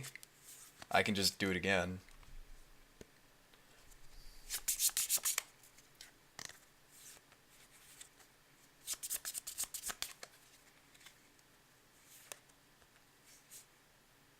Wait a minute. Why am I not dead? Like, okay, hang on a second. If he set adrift the Elish Norn, why didn't he attack? I know I had F6. I wasn't paying attention. Like, why didn't he just kill us? Or why didn't he swing both? Like, I'd have to chump with the spirits. What am I missing here, chat? I'm trying to make Sundial the Infinite Gideon. Oh yeah, I mean like the first Sundial is nice in these pack decks, absolutely potentially. The problem is you give up your turn though, just to survive the pack trigger. Like I'd rather use Angel's Grace or Gideon probably a lot of the time to get around using this earlier in the game. But Gideon pack feels very strong. If you like, honestly, I wonder if there's like a hidden deck even beneath this one that just looks like a very aggressive like blue-white X control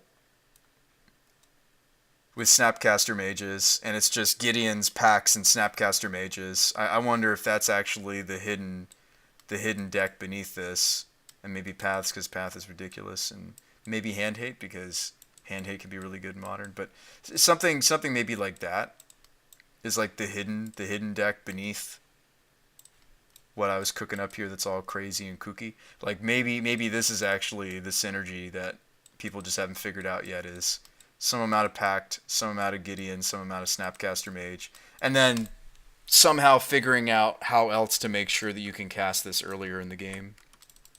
Sorry, thinking. So I think this is pretty obvious that we're just gonna bring back the Elishnorn, right? Like, I can't...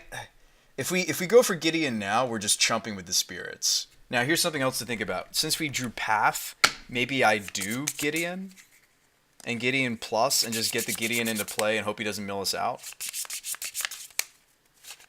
And then we can Path the Phantasm that Gideon hasn't plussed on. Then we bring back Elishnorn, and then that would ensure that Gideon's in play. No, I think I still want to just get the Elishnorn.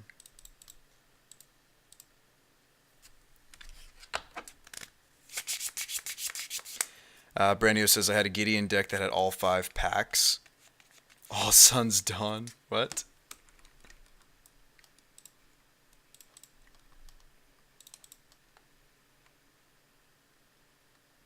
Maybe also have the opportunity just to take out a Phantasm here. Although I'm giving my opponent much needed black mana by doing this. So maybe that's wrong.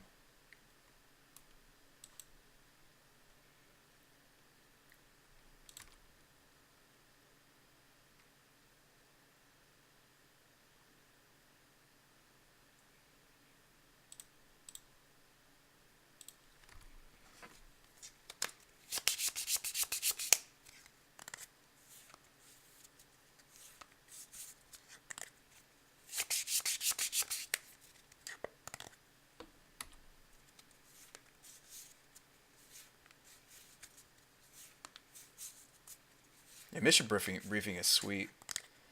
I mean, speaking of which, if he has mission briefing, he has access to that archive trap now. We should be careful, right, though? Black mana could mean we're dead to Glimpse. Yes, it could.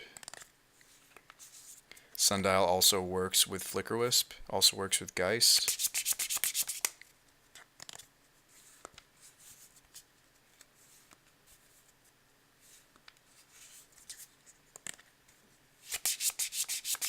Well, it's not that your turn is completely given away, right? I mean, well, yeah, it is. You do give your turn away.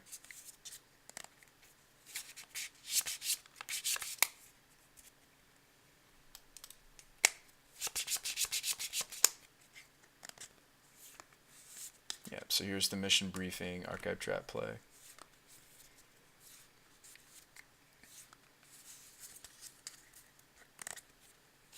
We're cutting it close.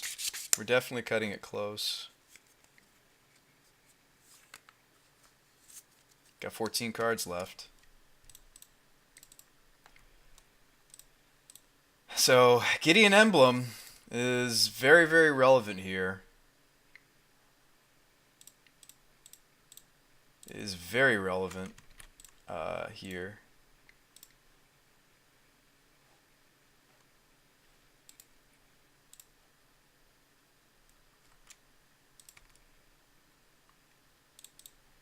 This doesn't provoke lethal, otherwise I'd also swing the other spirit. It's just shy. Again, actually I probably should just attack Elishnorn, because I've given him the opportunity, if he has another bounce, he can remove my spirit, and then he can kill Gideon, and then we maybe lose to the mill. Well, no, he has to mill us out and also take care of the spirit. So he actually has a lot he would need to do here. But we are milling 1, 2, 3, 4. We are milling 4 naturally from the Mesmeric Orb.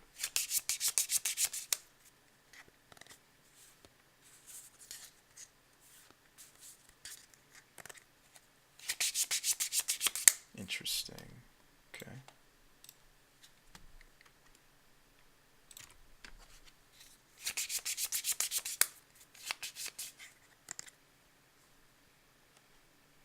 That's what's left for us. Remand, Wilderness. Oh, he does have a Black Splash.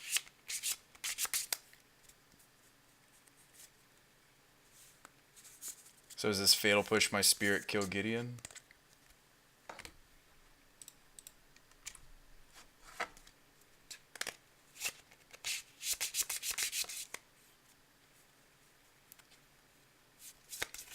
I mean, that remand that's left in our deck might actually end up being relevant.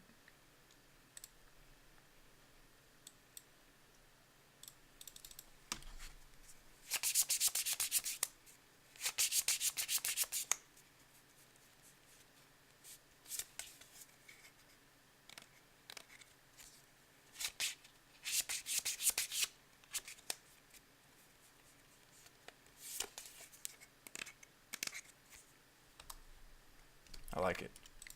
Yeah, so that's what he's gonna do. So he pushes the spirit. That's why I shouldn't have attacked with both. Cause like Elish, well, Elish wouldn't be lethal this turn though.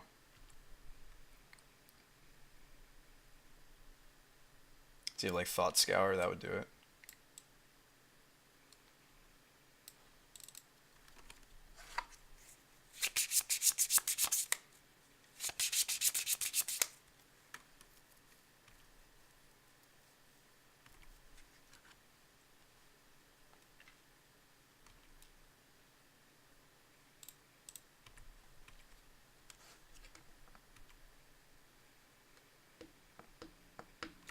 It's close. We had one card left, chat. So maybe I could have navigated that a little safer. It didn't seem like he was on a black splash though. I guess he wanted the blue because of his missions briefing. That makes sense now. Yeah, that does make sense. So Stroke hits Trap, but so does Dispel. Jace just lets us look at a bunch of cards, but he's a little slow to get going. Don't need the Wraths. Blood Baron can go. The only thing I really want to Unburial... To be honest, I'd rather Unburial Iona. Opponent's going to have a lot of graveyard hate, though, post-board, but we may still want this, even still. So we could sometimes beat that. Knight can stay. These all can stay. I mean, like, Lingering Souls is only so good. We don't need Path. That's overkill. We may bring some back in, however, but I'd rather have Fatal Push first. So maybe we still want this. Wilderness is sweet if we can get there. So let's run Jace. Let's run Sphere because that hits Mesmeric Orb. Nature's Claim hits Orb. Surgical can break up their Mesmeric Orb. I mean, their the Wombo that the mill decks play now, which is Archive Trap being cast off of what is it? Mission Briefing. They actually devote quite a few slots to that combo now. I think it's 3 Mission Briefings for Archive Trap. So these actually might be worth it. And then that gives us room for the first Disdainful Stroke, and then we'll run one path just because of those dudes. Alright, let's run it back. Yeah, Detention Sphere's fine. Like, we have a lot of weird gifts piles we can make that kind of, in a roundabout way, get us to, oops. In a roundabout way, get us to the desired outcome. I guess I will keep this. I really wish it had a green source, obviously, with triple growth. But we'll see. Oh, it's going to be, for sure, Hedron Crab right here, right? Thoughtseize, Hedron Crab. Oh, Phantasm. Okay. This guy is all aboard the Phantasm train. Alright. So we found our green source, because we're good Magic players.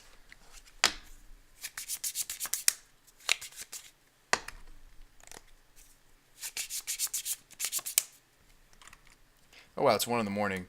We may table the Spirits deck for tonight, but I'll work on it. But yeah, just like maybe there's something here, you know. I mean, if anything, it might be nice to like start fully fresh and not even have some of these thoughts here. Let me just move this over. Like, as far as my thought process was, I mean, you said something really solid, right? Trying to brew around Sundial as an infinite of the infinite as an idea.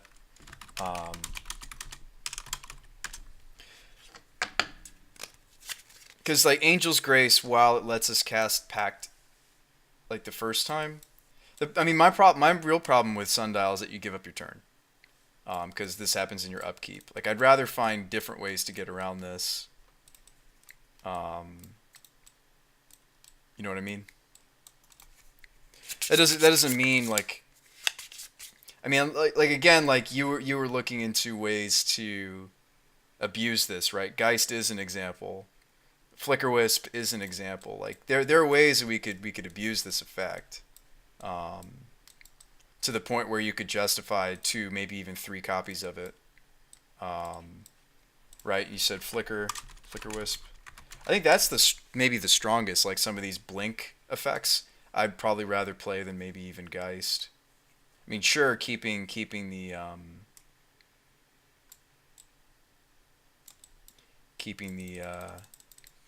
but like, but what does the deck start to look like, right? We've got like a menagerie of just various moving parts and things, and I don't know. Like, is it still a Snapcaster mission briefing deck? Do I have experience in taking turns? Yeah, I've played taking turns. It sucks that he has the Mesmeric Orb before I could answer it. That does stink that he had it before I could answer it. Boy.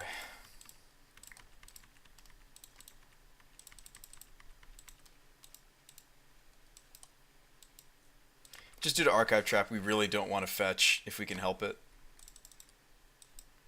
I may not be able to help it, chat.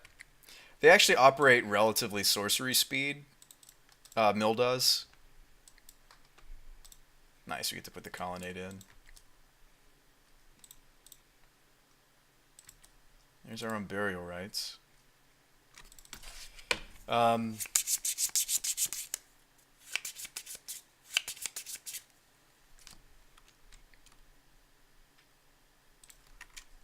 know this doesn't enable me to double Spiral, but I don't think I'm going to double Spiral. I don't think I want to fetch to double Spiral is what I mean. He's just floating his mana for fun. Oh no, he wants to get the Mesmeric Orb triggers. I understand. That's cool.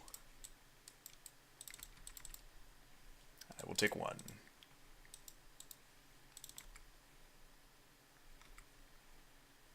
I mean, don't get me wrong, like every time another Phantasm.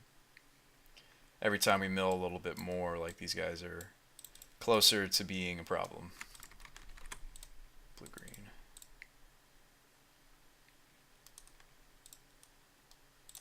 So we'll fetch here and see how many Archive Traps he wants to use on us.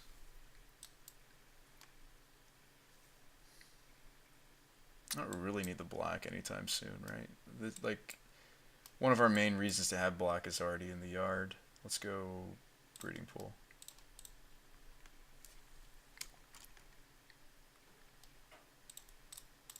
No.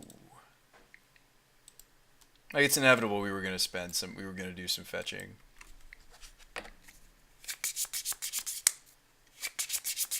Alright. Spiral, Wilderness Remand, Cryptic, Savor the Moment. That's spicy. That is spicy. So this will grow his Phantasms. Oh my goodness. Double trap. Whew. Okay. Well, if you don't have the Surgical, you just set up my Iona. But you might not.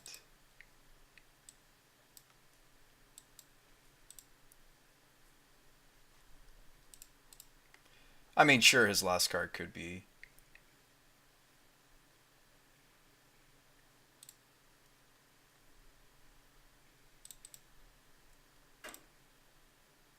Actually, are both the islands in the yard? They are. So I don't know what this gets. That was maybe foolish of me. Oh, dang it, chat.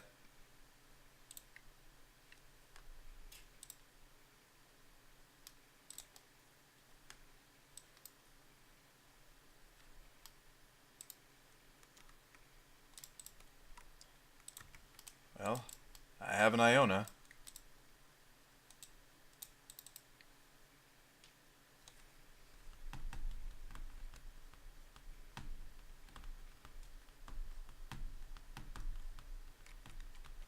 Here's the problem. There's a Mesmeric Orb in play.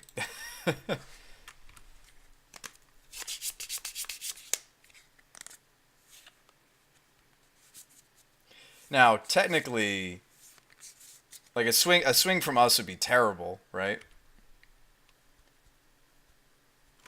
Fatal Push. Oh, I don't even know if we have a black source left to...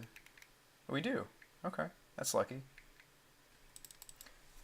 It is the Watery Grave that didn't get hit. I see Godless Shrine.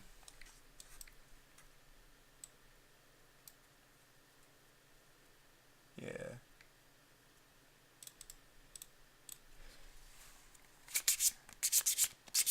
So we can toast one of these phantasms and start to close the door with the Iona, which is really, I think, all we can do.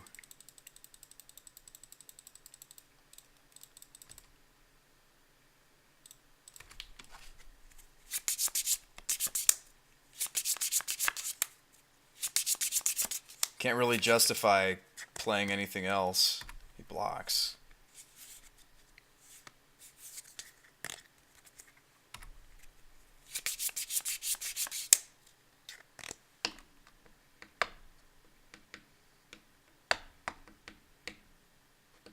So much of what's relevant in their deck is blue. Desphearing the Mesmeric Orb is fine, I guess? How does that go wrong? I'm trying to think about how that could go wrong.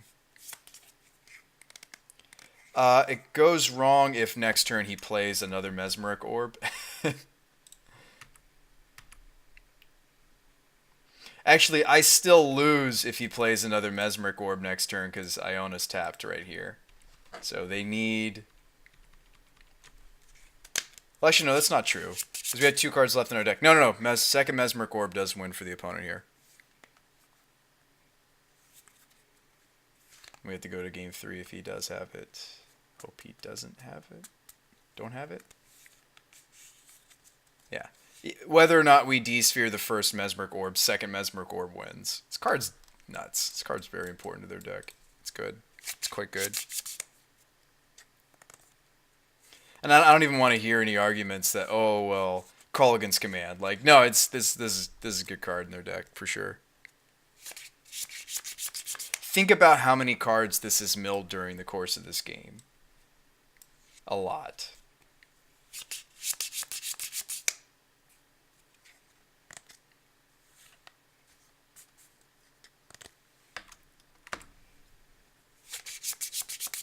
What do you extirpate? Growth Spiral?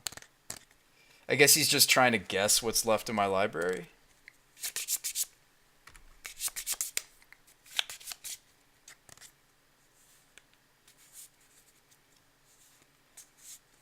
That's a fair guess, I guess. I don't know. If he'd guessed Wilderness Reclamation, he would have won. Right? Gifts or Wilderness were what was left in my deck. Good games, for sure. Well, we got there. Awesome. Okay, so spirits. But we can come back to an idea like this at another time. Tonight was supposed to be a legacy stream, I know. I know, right, chat? So the blue-white Spiritowisp. Let's finish that idea up. So we need to grab a Threads. Shouldn't be expensive. I'm sure this card's come down significantly. I think a lot of what made the card weaker over the years has just been power creep. I mean, you look at like how much. Yeah, it's 0.15 tickets. That's insane. I remember when this card was money. But I think a lot of it just has to do with the fact that, you know, cards have changed, times have changed, and quite frankly, you know, a lot of the creatures that you used to see a lot of play just don't anymore. I like it in this deck because we're a creature aura deck built around thing. But I don't mind finally main decking the Jitte. I think that's actually totally legit. I think that is legitimate, right? That's another way to break through Strix, and it's another way for it's a way to break through Strix that's more main deckable than the gift, etc. Granted, this being a tutor target still makes me think that this is what I want, but like the Lash Knife also gets around Strix, kinda. Maybe this just gets around Strix so much better. I just like this because of its mana efficiency potential. Like the first strike is going to be pretty sweet on quite a few of these creatures.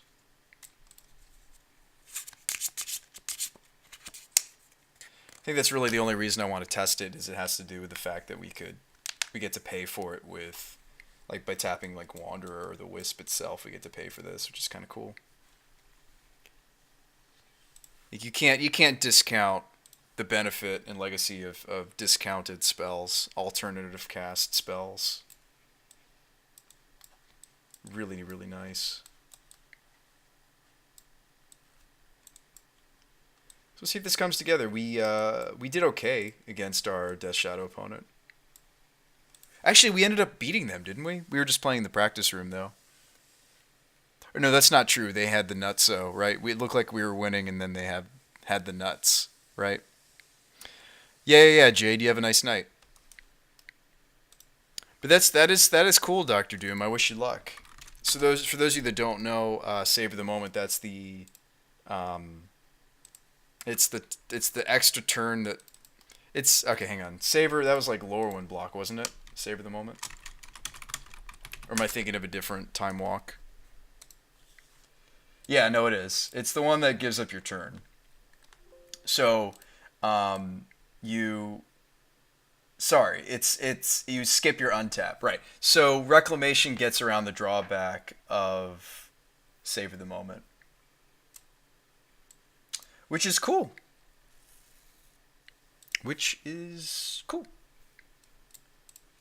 And like once you get into the late game that the turns deck has anyway, you don't really mind losing 3 mana on one turn to get another turn, and then still have, like, you get the extra draw, you get extra Planeswalker abilities, you get extra, like, if you have like Howling Mind effects in play, you get those extra effects. So that's actually a really cool idea, Dr. Doom. And then of course there are some taking extra turns that are instant speed, right? So there's like Nexus of Fate. So, a taking turns build with Wilderness Reclamation together, you'd get to not only play cards like Savor, but you get to play cards like and you could use Savor to make land drops. Like in the early stages, interestingly enough, this is a glorified Explore, right? In the early stages of the game. So I actually think that that's actually a really cool idea, Dr. Doom. Let me know how that idea works for you. Like a Nexus of Fate, Savor the Moment based taking turns deck could actually be kind of cool. So is it going to be blue-green? You're going to splash black for like teachings? What's your plan? That sounds cool though, man. I do like that card's basically a glorified Explorer for a deck that definitely would utilize it well. Right? I mean, the Wilderness Reclamation decks definitely want to... oops. Cancel. This is not what I wanted to do. I think I still want to do open play for the Legacy deck. We very rarely do tournament practice on this stream, I'll admit to you guys, but this Spirits deck is such a prototype, I don't really feel comfortable playing it anywhere else yet. And we may have to just suck it up and do what some of the other deck builders I saw playing Spirits do, where they basically just like... Okay, so my issue with Spirits in general, in a format like Legacy, or even beyond that, my issue with Spirits on a more fundamental... maybe I still will put this in the sideboard. No, I like the flexibility it offers, and I like that it's mana efficient.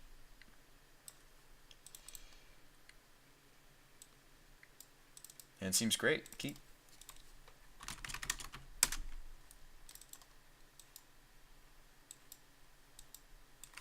And a lot of the auras we get with Spiritowisp are blue, right? Almost all of them except for Lash. Right? These are all blue. blue, blue, blue. So I think I just go basic island, Aether Vial. And then we look like merfolk, right? Sorry, I didn't finish my thoughts. So my problem with and what some other deck builders found the problem with Spirits and Legacy was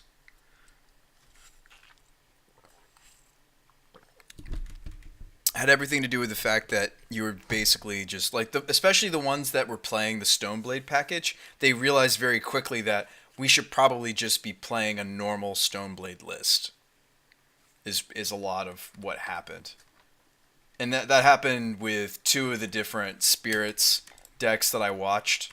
I watched a pretty long video for one of the Channel Fireball sponsored Magic players. Oh yeah, this is Easy Wasteland. Like, because Aether Vial's putting us ahead. And like next turn, what we could do, thanks to the Tundra, I could Vial in Spiritowisp, cast Spirit,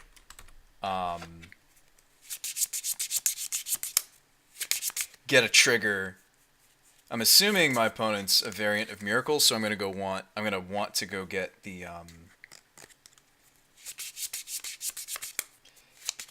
I mean, it could be Stoneblade. I think in the dark, I would probably get Imprisoned. Right? In the dark, we get Imprisoned. Ooh, second captain. Nice. See, that's the cool thing. Like even though they're pretty heavy, like mana-wise, I think the fourth captain is really nice because they are strong in multiples, right? Being able to lock out our opponents.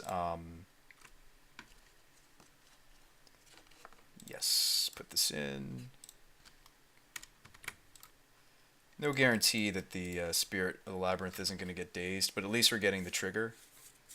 Might even get forced, right? But we're getting the trigger, and that's what matters. We're getting that extra card. Regardless of whether or not they counter my Spirit. Like next turn, okay, he does have the daze. So next turn we do have double... and maybe it was greedy for me to... Because I could have put in the Spirit. But opponent's falling really far behind. And now I'm thinking, oh, did we accidentally move the Imprisoned? Ooh, you know what? Maybe the way that this card's templated, we can't get it off the Spiritowisp. It does say Enchantment Aura. It does say Enchant Creature. You may search your library for an Aura card with Enchant Creature. Aura card, Enchant Creature. Ooh, you know what? It's not letting us get the Teferi's Curse either. So either the way that Spiritowisp is templated or the way that Magic Online is programmed, it's not letting us get some of these really important cards. So I actually just think... Did we run into this before with the modern version? I think this would have been weeks ago, maybe months ago now. But I could have sworn we brewed like a Spiritowisp deck that was playing Imprisoned. Anybody know? That maybe it's just a Moto thing, or is this how this actually works in paper as well? We need a judge! We need a judge! Judge! Alright, well, let's get Steel because we have double Drog Skull, and I think that's good enough for me. I need a judge! Because those are theoretically some really important tutor targets for the Spiritowisp. That would definitely make me a lot less excited about the idea of using this as a build around. Oops. Sorry, guys. I need a judge. Judge. Alright, let's go basic.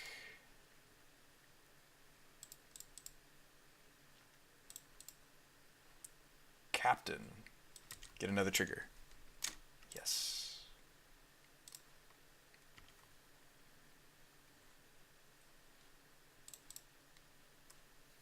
Is it because it has multiple types on it, maybe?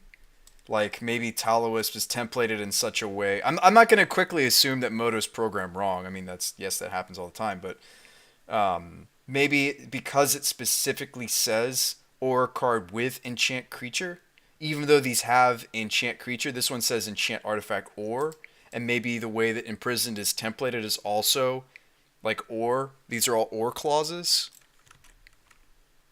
You're going to see another daze. This might just be the blue-white Delver deck that just had a slow start. Brainstorm. Okay. This might be a force.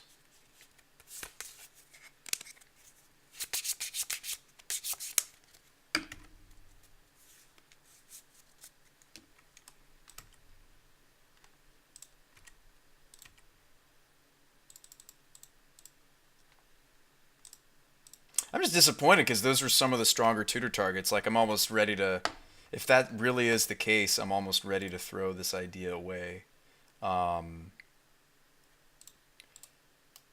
let's put the lash knife on one of the captains, I guess. Oh, Spiritowisp is the biggest creature now.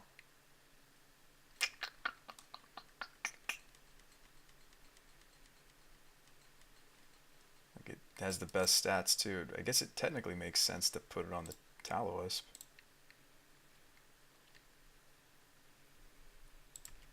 That's kind of neat. I don't know. We'll see if that sticks around in the deck. I might just be throwing the deck away now. Now that we know that you can't get some of those sweet targets with the Spiritowisp. I'm legitimately disappointed.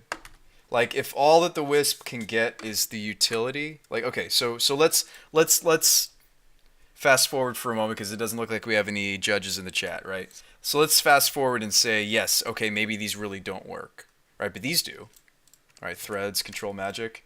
Like, control magic could theoretically be main deckable because it'll hit any creature regardless of size, whereas in my mind, threads seems more like a sideboard card. And then we could try out some of those other, like, maybe cycling auras that we saw that we liked.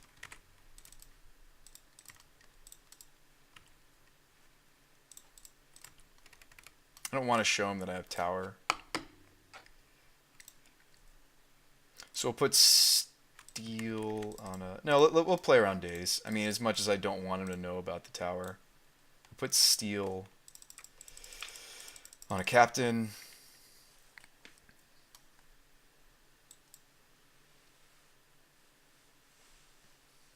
Brainstorm. Okay.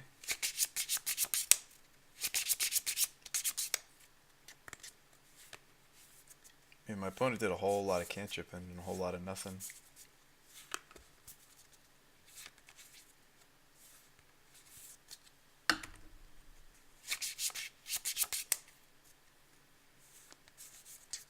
Nice. I think there's some cool things going on in the deck, don't get me wrong, but if these don't work as tutor targets, and granted, I may still want these, like, we don't know what our opponent is. He likely is the blue-white Delver decks that people are jamming these days. Like, it's a blue-white Stoneblade Delver thing. I could show you what the list looks like. So that's Judgment.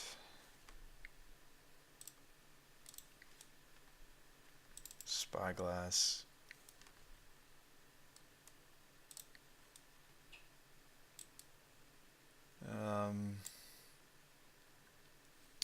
Kira, because he'll be a Swords to Plowshares deck. Yeah, so he will be... Some people also are calling it like Azorius Stoneblade. It goes by a couple different names, the blue-white Delver lists.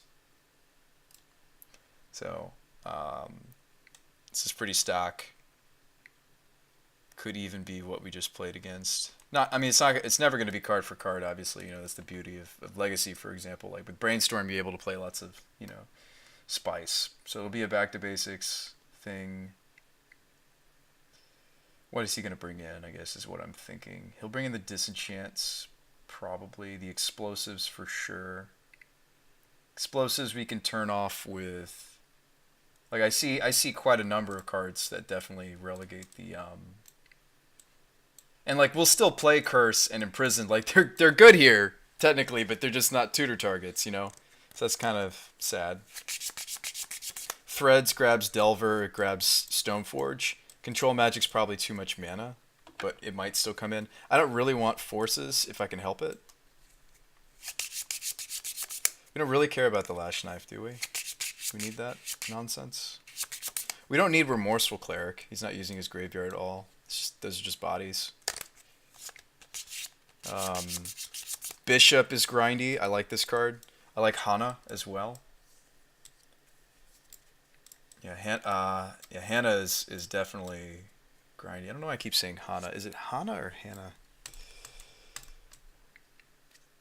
I guess you could pronounce it either way. So what else could we cut?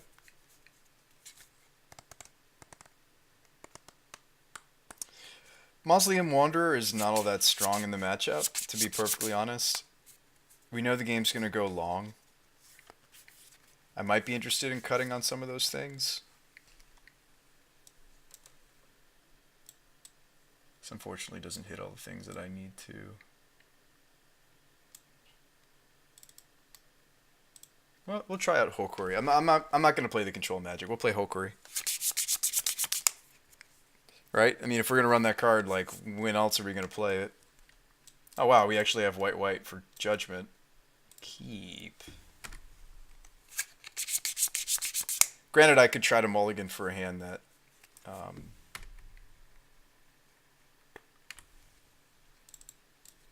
but anyway. For a hand that has Aether Vial, but I'm not going to bother. I want to see how the deck functions, even if we're not aggressively looking for such pieces. Turkin Rogue, I missed your comment. I'm sorry, friend. Are packed abilities triggered? Is it a trigger? Yeah, it's a trigger. You could counter it. You could counter the trigger. Oof, stand still. All right. Standstill is a card that I thought about for this deck, by the way. I think I'm actually going to lead on Spyglass instead of Chalice. So I think I value the Chalice more than the Spyglass. So we can see him force here. So Verdict, Terminus. He's got plenty of mana even if I name Flooded Strand here. We'll still name... well, now I almost want to name Jace. Right?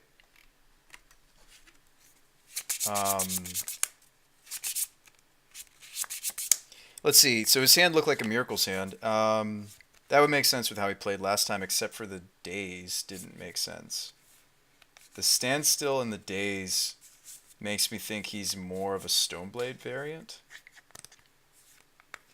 But maybe he's just a different take on Miracles.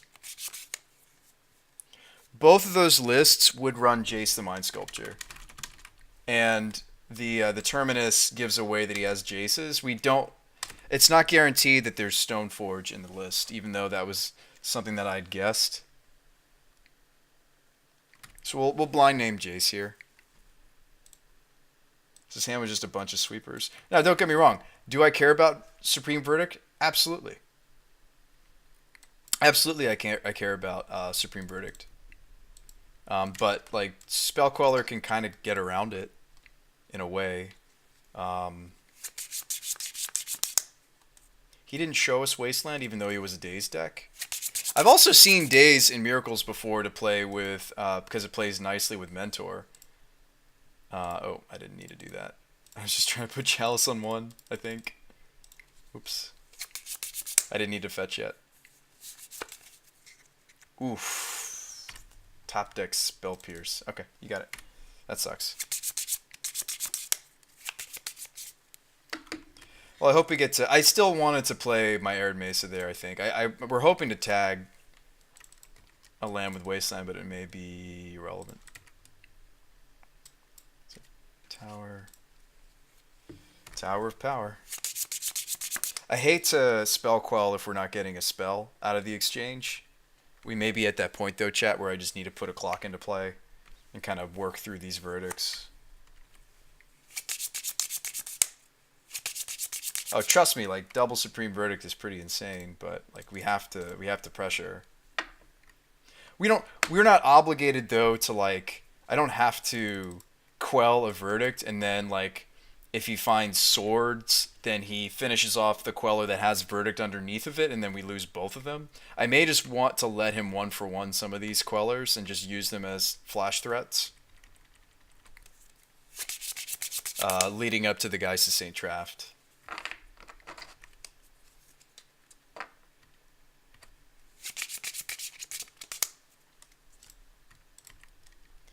I mean, honestly, it just looks like the opponent's flooding pretty hard. We're drawing a lot of land too, though.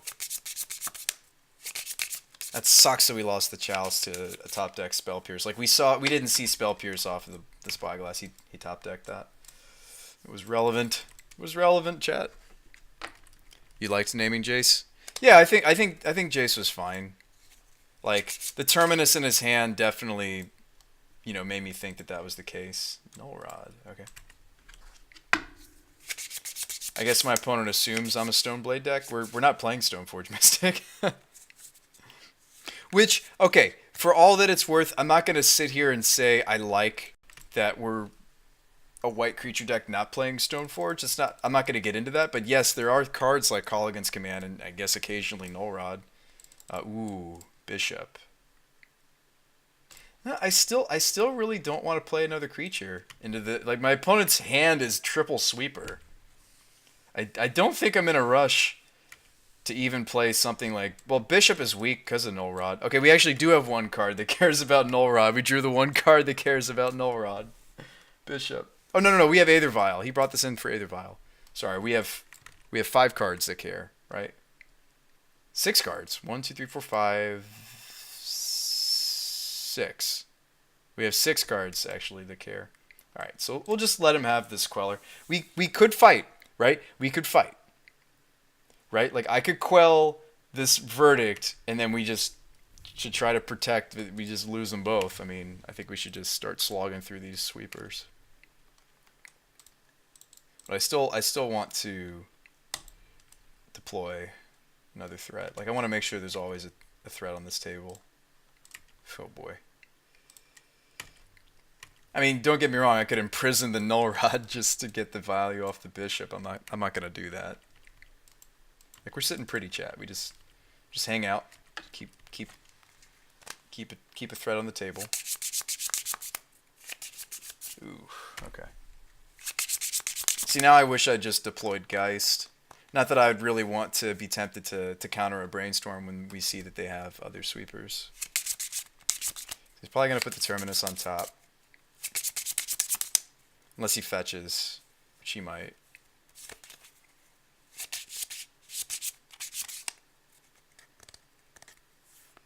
Oof, humility. Okay. Oh, that is worth imprisoning. Oh, I can't. I have to judge that. Oh, what am I saying? I can't imprison the Null Rod, obviously. It's only creatures, lands, and planeswalkers. So I can judgment the humility.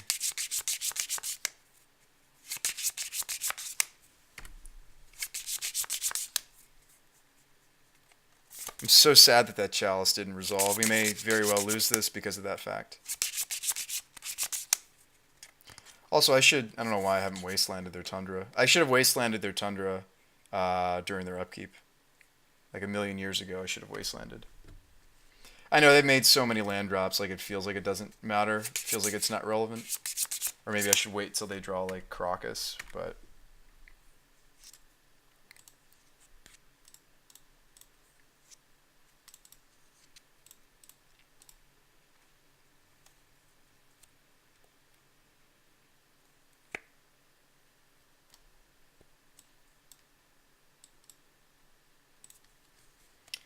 Yeah, let's get that humility out of there. None of that. Yeah, our Bishop is a glorified 2/3, but so is this Spell Queller. Put you to 6.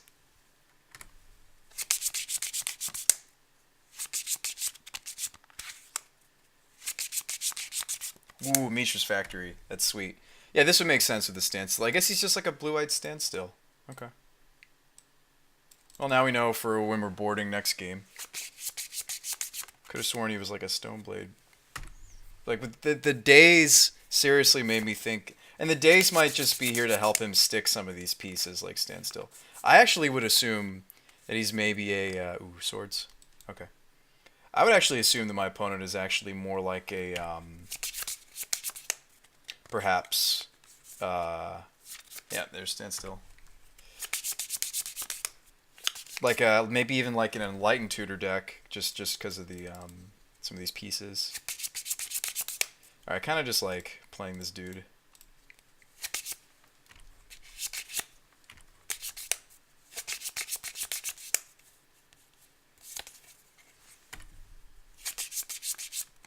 Now Mishra's Factory though beats Bishop, right? You can animate, block. So for the time being, Factory actually does beat my Bishop. But Factory would have also beaten our Geist. So it's hard to say. Double Factory definitely wins here in Sport State. Yeah, we saw a lot of nothing. Opponent has cantripped a few times now, so don't think we're gonna win.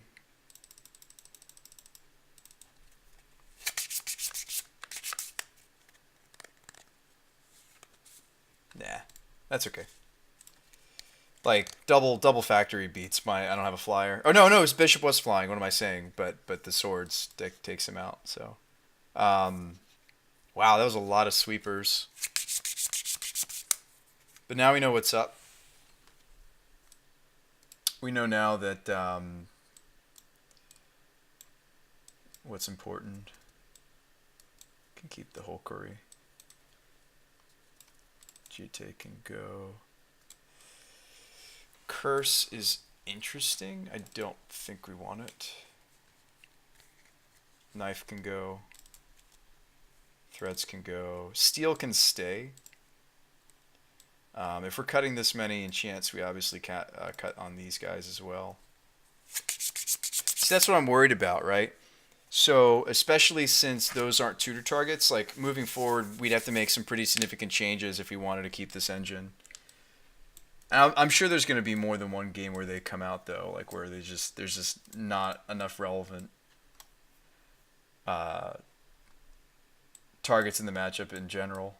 We'll play the Fluster and the Forces. We'll play.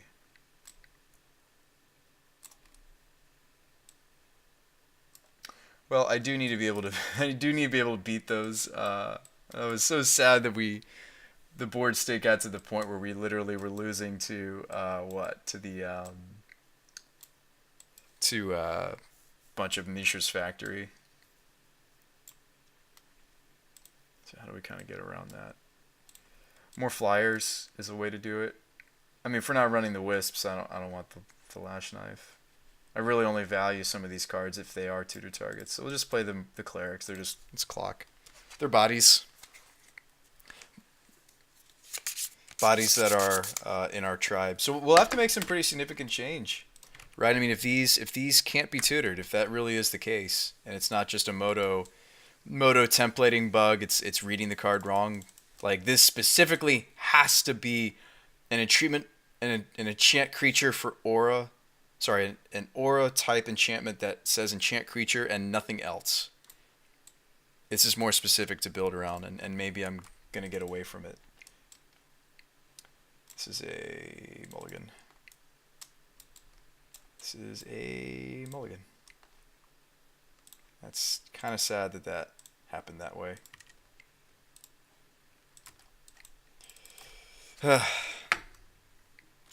We have 2 less cards than our opponent, maybe lose the matchup because Legacy is a tight format.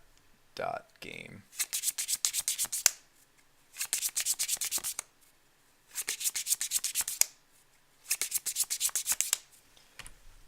Yeah, standstill is wonderful. If you can make it work, standstill is wonderful. It really is. Might just flash in a Rattle Chains.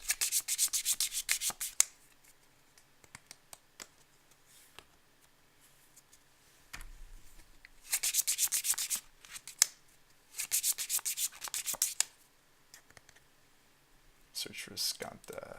Can have that. Fine by me.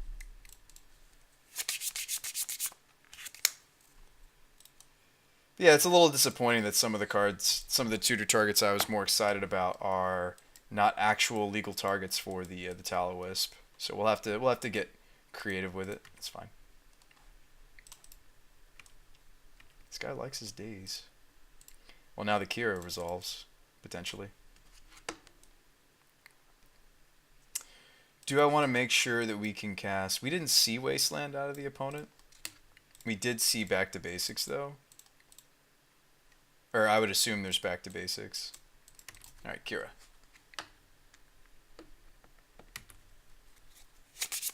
I know, right? We thought my deck was questionable. My deck is still very questionable. I mean, in Legacy, it's hard to justify brewing. It really is. There's just so many powerful decks, and a lot of it's been carved out and figured out. You know, that's why I like any opportunity to brew, despite that. But so we bottoms of planes. So Steel and Kira are one of the non-bows, I'll admit, that we have in the deck, but they both make sense in a Spirits deck. I mean, I wouldn't really want to put Steel on Kira for most board states anyways. Like, it already has evasion. So...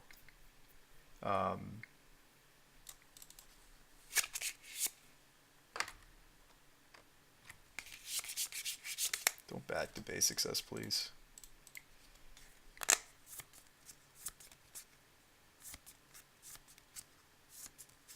Straight up counterspell. What are you trying to protect over there, man? Like, why do you want to counter the Spyglass? I want to know. I want to know, chat. Same targets. Like, why do they want... Why do they not want my Spyglass to resolve?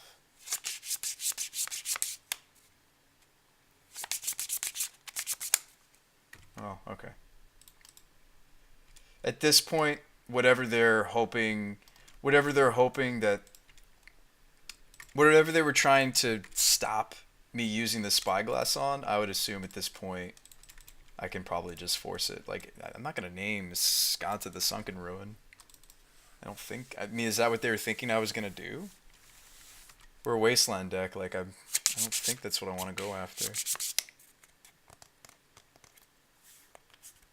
Just a Jace the Mind Sculptor, maybe? That's what I was thinking it was. That it was a Jace. It seemed like that was the case. Alright, we're out of gas. Wasteland off the top, please. Wasteland off the top. I don't really want to deploy multiple threats onto the table. Just because he showed us Verdicts, he showed us Terminus even. Granted, the Iskanta is scary, and he could start to pull ahead. Oh, well, now I'm glad I didn't play the Geist. He has Factory. Whew, Teferi. Okay. Yeah, maybe we just don't line up well at all against my opponent's deck. I mean, granted, this was a mulligan to 5 for us. So, like, if we had 2 extra cards right now, this actually might be more of a thing. Opponent got to keep a nice, juicy 7. Guess I'll deploy the Cleric. I mean, that could stop the... Oh, no, the Iskanta already flipped. I have to attack the Teferi, don't I? He's at 13. Swing him to 11, swing him to 7, 3, dead. Or we go Teferi, Teferi goes back up to 4, then we try to kill Teferi. I guess I'll respect the Planeswalker, because theoretically we take it out next turn. Unless obvious sweeper happens.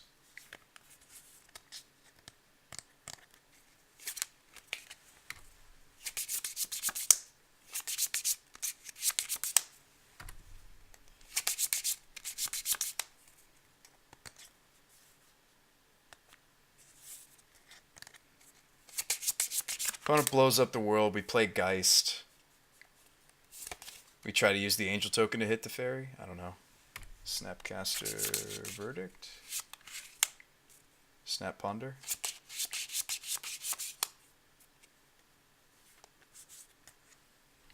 We're hoping it's not Snap Verdict, right? He's targeting Ponder.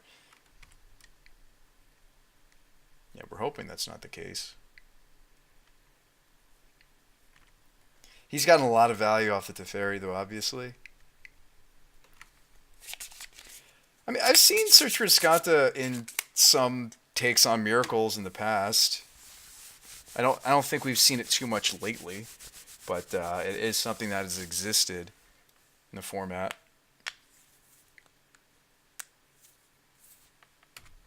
So theoretically, we get to take out this Teferi.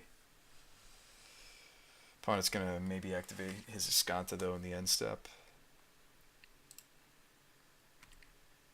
Now, Crocus has a weird interaction with Kira. I actually can't return the Kira unless I activate my tower first. I know that's weird, but if I activate tower on Kira first, that'll clear the when this creature becomes a target of counter that. And then I could Crocus this back to my hand should the opponent try to sweep the board, which is the most obvious play that they're going to have. And if they do that, I also... Okay, so here's the Terminus. So we'll nuke his graveyard because he has a Snapcaster Mage deck, and we'll try to return the Kira to my hand.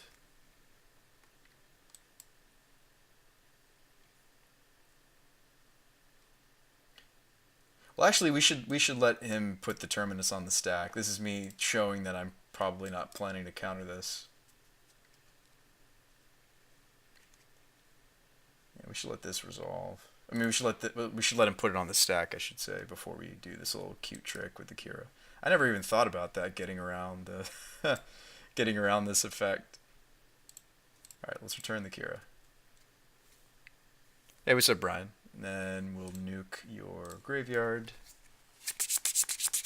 So that's kind of neat. Like, we know he has more Snapcasters, and he will likely shuffle that Snapcaster back in with the help of a fetch land at some point. So I do like taking out the graveyard. Oof. There's just no end to it. Still think Kira's better on this board state just due to the factories. So let's try to put that back into play. This is a slog through, man. I don't know if we can really beat deck filled with Terminuses and Verdicts and Standstills without our Aether Vial. Like, Aether Vial is what like lets us get around Standstill really importantly. I think that Standstill, I think it's really important for us to have Aether Vial in this matchup in particular. Granted, this is a mulligan to 5, and we're still fighting, but opponent's sitting on a full grip. I mean, best case scenario would be they tap low for like another Planeswalker.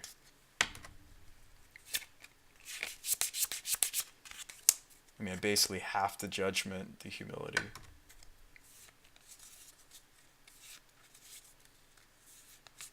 Humility's insane. This card's so good. Should see more play. It's such a cool card too, because it also has the benefit of if you're up against Show and Tell, like you can put that in. Okay, so we actually can force this Humility through. I mean, this Judgment through with the Geist. Spell Pierce again, counterspell.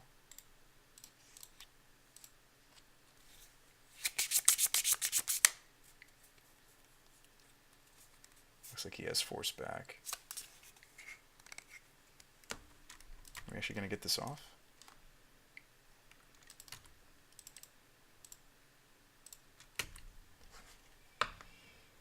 But, like, we never drew the Wasteland either for the Iskanta. So, even though we got to do that cutesy Crocus trick with the Kira, using the Tower of Magistrate, like...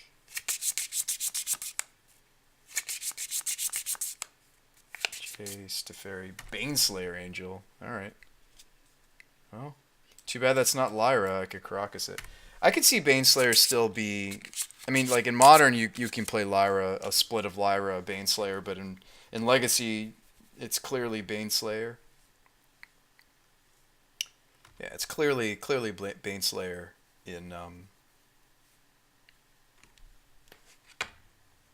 Now, in Modern stuff, I like to do with Lyra is I like to play the blue land that lets you untap a legendary. Good games, man. Blue-white Standstill. All right. But yeah, we need to fix up the list. So we made a mistake. Thank you, Brian. Yeah, Brian likes Manamo because you like to play Ojutai. But I actually like Manamo in the context of Jace Vryn's Prodigy. I like it in the context of Staticaster. I like it in... Or not Staticaster. I like it... I'm thinking of a different thing. Ojutai is a big one. Lyra is another big one. Like giving Lyra vigilance essentially in modern is very relevant. Potentially. Yeah, Skanta. There you go. That's the big one. Skanta is a good example. Yeah. Ojutai. Baby Jace. Baby Jace doesn't see all that much legacy play. If I were to play legacy right now, I actually think I'd be playing Phoenix, and I'd probably be playing a Jace Prince Prodigy Phoenix list. I think that has some really nice synergy because you're trying to play. And I was brewing some like nonsense the other day off stream. I brewed like a Tin Fins that was also playing the Phoenix combo. It's already a Dark Ritual deck, and you already benefit from having extra entombs, essentially the buried alives. I thought that might be kind of neat. But we've seen a lot of people innovating on the idea of Phoenix, for example. That thought occurred to me because we were talking about Jace for a moment there. But we'll have to do some research. I'm not happy with where it's at. And again, I might want to do the split now of Hermetic and Psionic.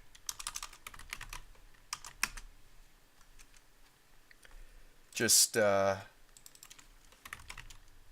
just because um, yeah, just because I was trying to find the name of the functional reprint of the card because I actually could see that being one of the stronger, theoretically stronger, lower to the ground things we could tutor for. Hermetic study. Hermetic study. So this might be neat. Might be nice to have double the effect. Just because we're going to be not just weak to potentially... Well, no, Young Pyromancer we fly over. Are we really trying to double up and triple up on that effect just for Strix?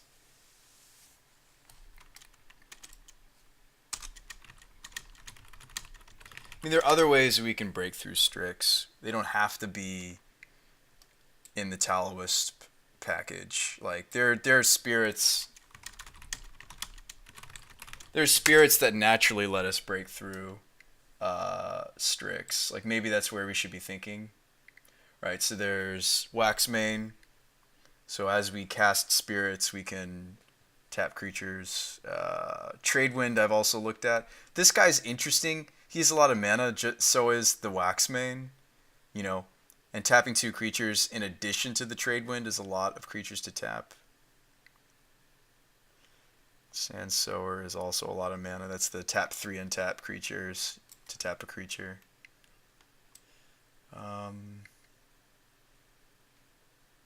It's a fascinating card. Tap all non-spirit creatures. Interesting. And it's easier on our colors than like I was looking into like weird sweepers. Like if this read tap all non-spirit and then untap all spirits, it'd be more something we could consider. But like even something weird like a Waxmane could be kind of cool.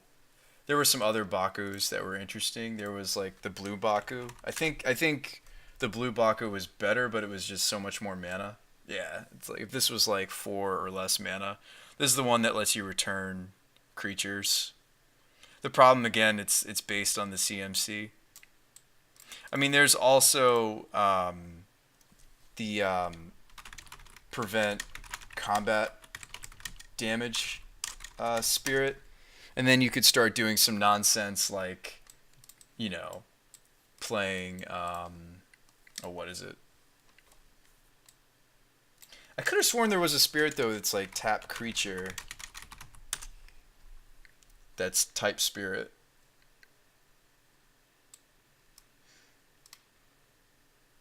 Yeah, like Nebulous Herald is like another great way that we could break through. I mean, there's lots of creative ways that we could break through. We shouldn't fear. I've seen a lot of these lists, like the way that you typically fight through it is something like Jite. Sure, you sacrifice the first spirit that gets blocked by the Strix, but maybe running some of these just natural. We're not gonna have Delirium very often, right? instant, rarely. It's basically just force. No, we're not gonna delirium for this guy. See what you guys are thinking. Did I get your brew off message? Let me check.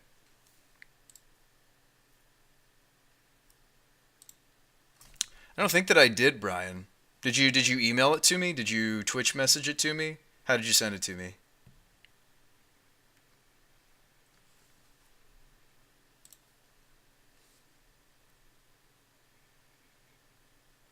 I see a whisper. I see one from Brandio. I don't see one from you. It was on Discord? Okay. I'll check that out.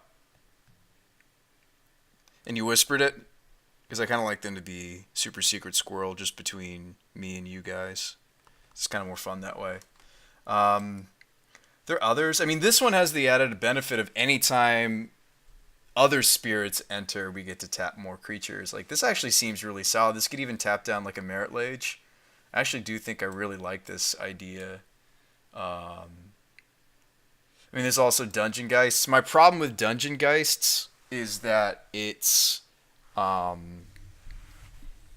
lot of mana, and I felt strongly that Hakori and Windborn Muse were more impactful. I cut this for some of the other spots we're using.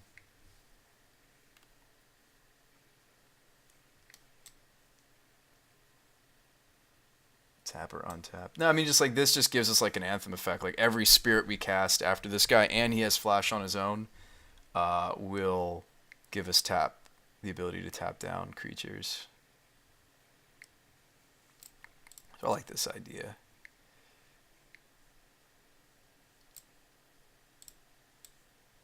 It's the kind of card where the first one is really solid and then the second one is very weak kind of situation. We could like test a singleton. Just because it's a lot on the... I mean, like, the same can be said about Spirit. You know, the first one, very strong in certain matchups. Second one, really not so much. We could try one of this guy and then maybe do a little research into... I like it way more than the Baku. Some of these other ideas. Super, super secret squirrel. Yeah. I like the sideboard the way that it is for now. I think I want to try one other if we're going to run this much Wisp. I mean, maybe we're at the point where, like, let's see what we actually have for tutor targets. I mean, the most flexible of these three is Control Magic. We could just mainboard this bad boy, which I have thought about in the past because it just in the dark. Sure, it's a lot of mana, but in the dark, it's the strongest target for Spiritowisp.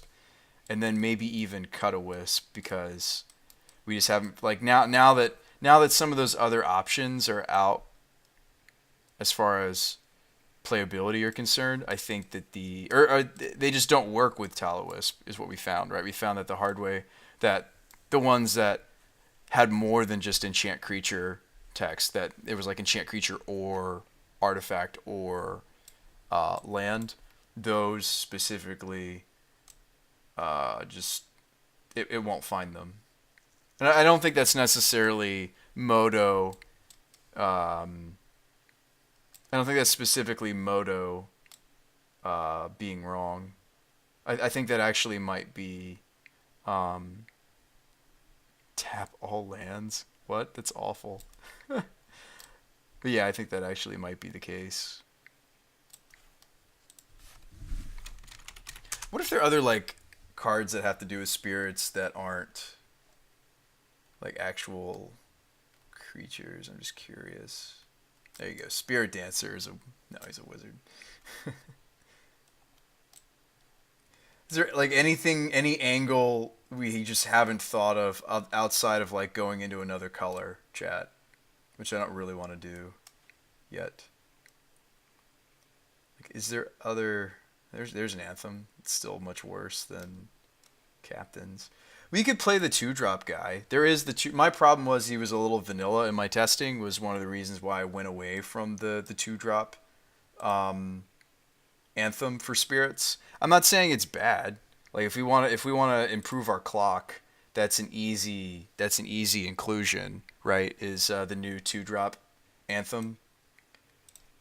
Still, I'd almost rather have Phantasmal images instead of that guy. Like, cause I'd rather just be able to pair two captains together. I'd rather have extra Quellers, extra Clerics. If somebody goes to remove the Spirit of the Labyrinth, we could vial this in and like.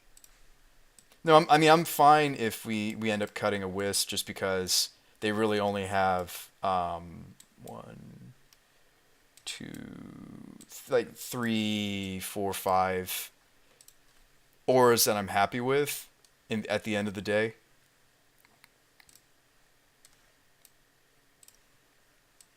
Yeah, at the end of the day, I'm really only happy with that few auras. I think unless we're gonna add some that are just like straight up, hey, this is sometimes a cantrip, this is sometimes something to use on the battlefield.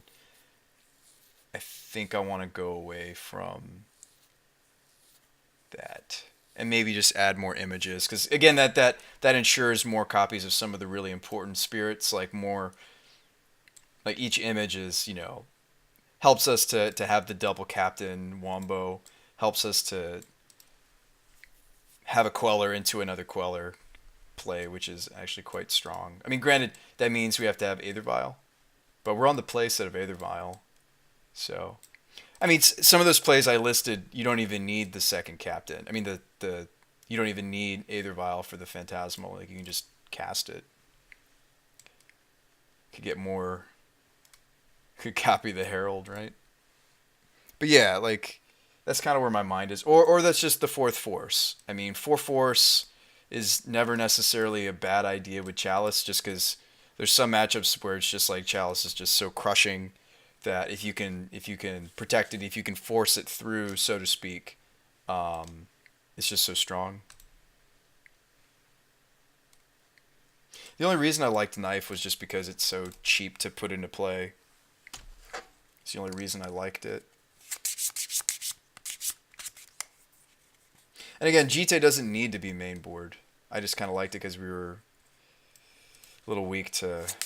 So that could be our fourth force.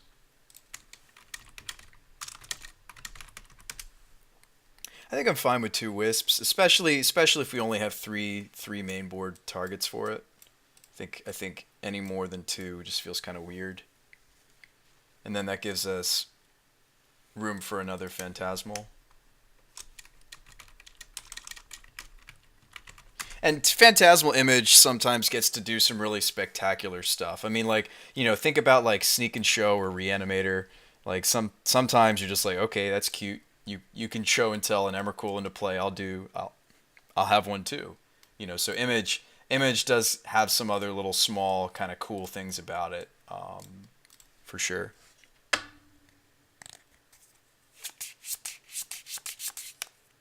All right, Image is legit one of my favorite cards, so believe me when I say it's not worth a main deck slot.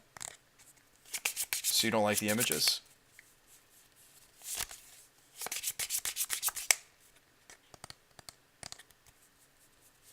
Really? So you don't like them, Part Trap. Okay. Did you like the main board Jite? Like I said, we are weak to. Like I kind of like these that they incidentally kind of help us work through Strix. It's definitely a card we're weak to. All right, and Steel lets us go around Strix. Lash Knife lets us swing through Strix. I don't think I'd ever want to control Magic of Strix, but technically, like a lot of those card choices are me respecting that card. Or trying my best to. No, fair enough, Part Trap. If you don't like it, we could mainboard a Flusterstorm and just have two Flusters in the 75. I don't hate that. We've really got not all that much counter magic when you really think about it, right? So it's 4 force. If we're adding the fourth force, 4 Wanderers, 4 Crawlers, right, for the main board counter magic. I mean, I might even like a second Geist of Saint Draft. We'll see. It is the best carrier of Steel. I mean, we can slap it on a Queller or a Drog Skull, that's fine, but I might actually like second Geist now. if we're not going to run any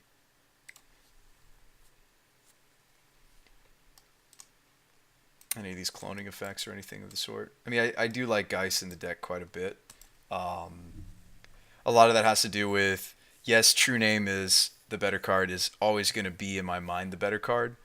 But the benefits of Geist in the deck has to do with the fact that we're a Rattle Chains deck. It has to do with the fact that we have captains. It has to do with the Talowisp package because of steel. So there are lots of little reasons why I like Geist in a list like this more. It's just the colors, to be honest, because like True Name, we need blue blue. So some of these cards like Control or Threads or even the Judgment, they're so greedy because it's not easy for us to get double white mana, double blue mana. GT seems fine. Yeah, exactly. GT can push through the Geist as well. So I think we have lots of little tricks now to kind of push Geist, to get Geist through. I think we actually might finally have a build where maybe the second Geist makes sense. I just, a lot of the reasons I shaved down, like originally I had fewer captains, fewer quellers. A lot of the reasons I shaved down on those card slots was I just felt like the deck was a lot of 3-drops. It still is a lot of 3-drops, right? This would be, number 12 on our 3-drops if I was to add a Geist.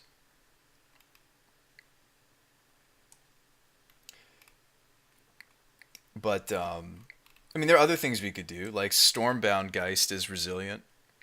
Like there's other ways we can go. I just wish there were like spirits lower on the curve that were more relevant. I mean, there's the spirit that gives us indestructibility. We could load up on more Spirits of the Labyrinth and Remorsefuls. We could load up on more Rattle Chains. This giving our spirits relevant ability and being a protection spirit. I mean, there's lots of other. We don't have to necessarily just slap another Geist in the deck just because it seems correct. Just because it seems. Because at the end of the day, like I'm more interested in what Spellcaller does for our deck. I'm more interested in assembling double captain. Again, Phantasmal Image lets us do that, but I hear you. I see why you didn't like it. So there's lots of other slots we could consider. I wonder if there are more 1-drop spirits we like. So there's the Protection Spirit we saw, right? It's about it. Topplegeist we're not going to pull off. We just won't have Delirium. Yeah, GT does seem fine. These are too specific, so they almost have to be in the sideboard. As much as I like how Psionic Gift can kind of shore up Strix a little bit better. I mean, we could even main deck Bishop. I mean, I like this card if we're trying to be grindy. If it's like, if we know it's a grind. I could even see a second copy of Bishop. What about the 2 CC Lord? Wismo. So Wismo likes the Spirit Lord. Spirits you control.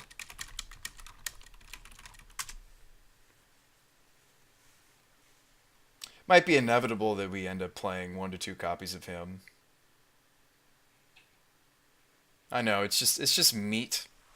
That's what it is.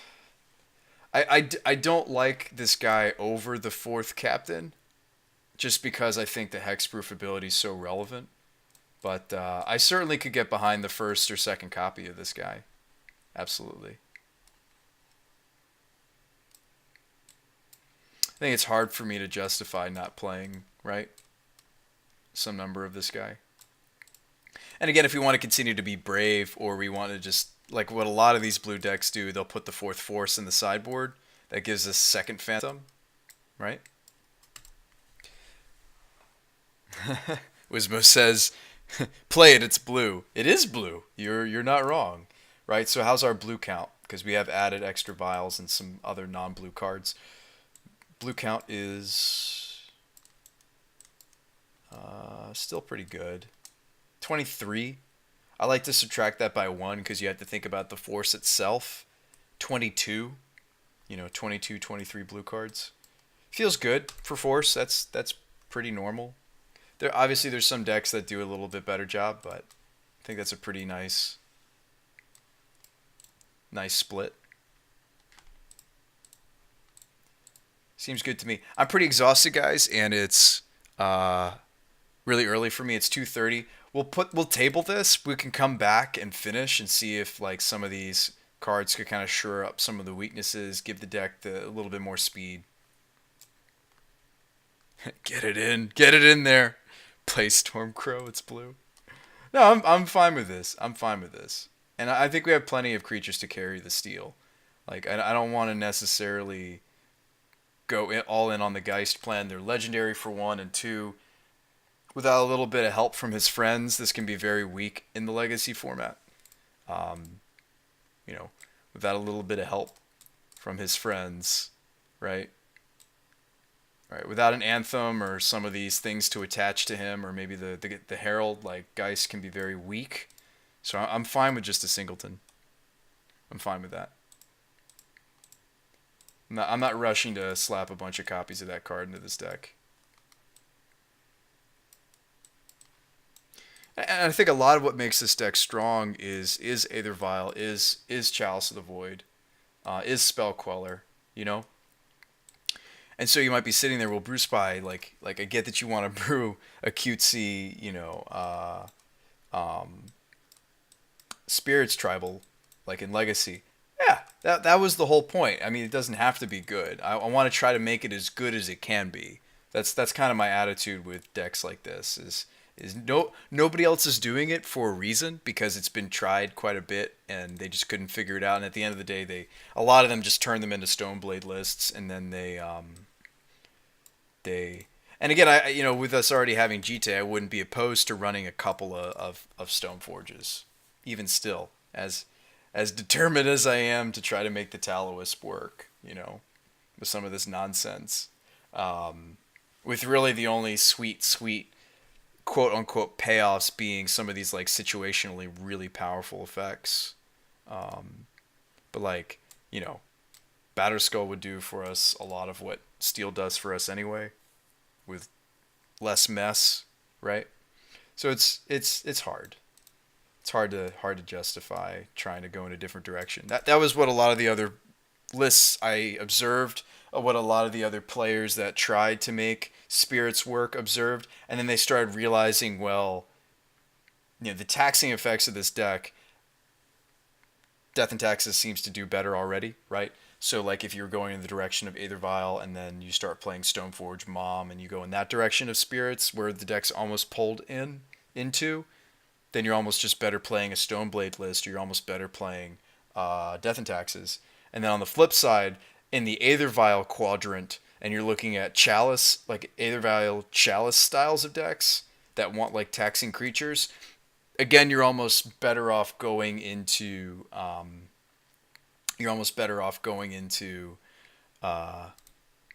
Merfolk at that point. So maybe the secret, and maybe this is actually where we go off on a weird tangent. The problem with Imprison in the Moon is it doesn't work with Tallowisp. Unless we didn't have a judge in the chat earlier. I asked for a judge. There wasn't anybody in the chat that knew the answer to our question. Tallowisp wasn't able to get that, or it wasn't able to get Teferi's. There's like a flexible. It like phases out creatures or artifacts. Teferi, I think it's Teferi's Veil. It says enchant creature. Yes, we played a game earlier. It did not work, Part Trap. It did not work. We were not able to get this. We were not able to get Imprisoned in the Moon, and it made me very, very sad.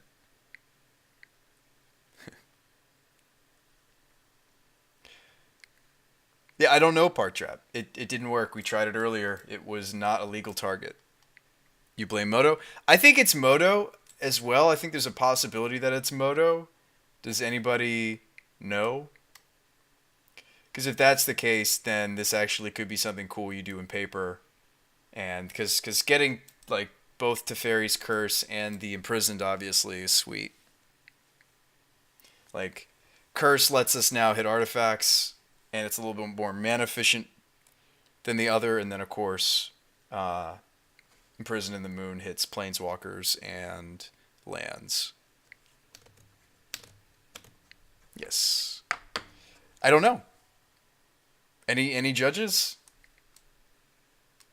Maybe we could do a Google search. I mean, like I can't imagine that this question has come up before, right? I think we literally have found it's always fun when you find a question that probably hasn't been asked before. It's very rare with how the human population is growing and the internet is working, right? Like, did we literally stumble upon something that people don't know the answer to? Granted, it's in the veil of.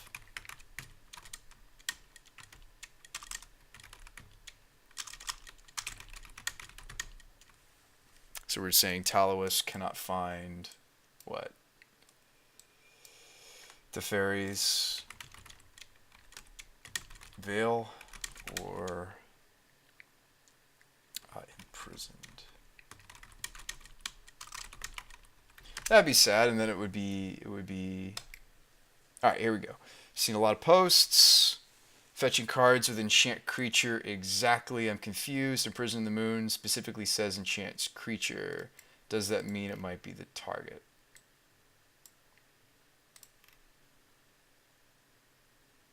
The way I see it only cares about one of the cases because it has the words enchant creature. It should work without specifications. So maybe it's just a moto thing.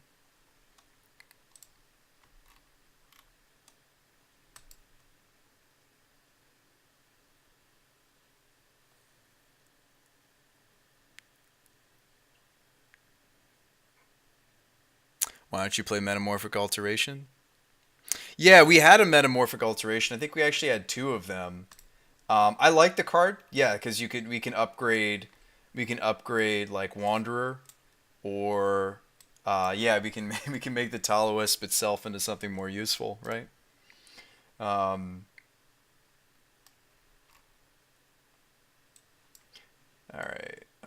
Does it count as having enchant creature? As noted, it doesn't work. The terminology aura was introduced in ninth edition. Before this, the type line for such cards was enchant blah. However, further restrictions were placed in the text box. Oh. Thus, Threads of Disloyalty went from being a legal target of Talowisp search target to being illegal in the mail. What?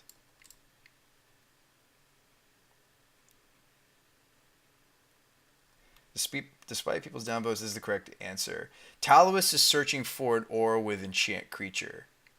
Has to be an aura that says only that. Prison in the Moon does not fit that description. Don't stop reading the sentence just because you get to the part you like. You have to take it all in. It's just like how you can't search for animate dead with the trigger. It may start with enchant creature, but the rest of what defines it can enchant is also important. So wait, we can't get Threads of Disloyalty even? Because it says enchant creature with. It has to literally just say enchant creature. That is bizarre. That is awful. Well, I guess this ship has sailed. I guess we are just doing what everybody else has done, which is make it a Stoneblade list. That is depressing. That is really sad. That's just too bad. Well, wait, Control Magic might work, though. Hang on, Control Magic might still work. Hold up. So Threads doesn't work because it says enchant creature with. But I think Talos can get Control Magic, right? What's the original text on Control Magic? This is getting all sorts of bizarre now. This is interesting to me. I don't know if you guys find this interesting. I find this rather interesting. We're going down some weird rabbit holes now. Okay, so Control Magic. What is the text of Control Magic? So it has to literally just say, okay, this just says enchant creature. This works. This one works. Okay. Huh. So we're going to need to reformat the deck a little bit more. Okay. This is getting confusing, but I like it. But it is confusing. Okay, so yeah, we didn't ensure if threads could be searched, so now we have our answer. Can't. And still furthermore, some of these blue white X decks. especially if they're a Chalice deck, they will forego the fourth force actually sometimes. So maybe that's optional. I mean, Council's Judgment does shore up some of our weaknesses.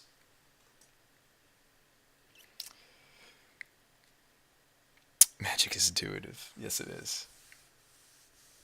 Now, just because I'm trying to make the Talos work doesn't mean we don't get to mess around with Stoneforge. Um,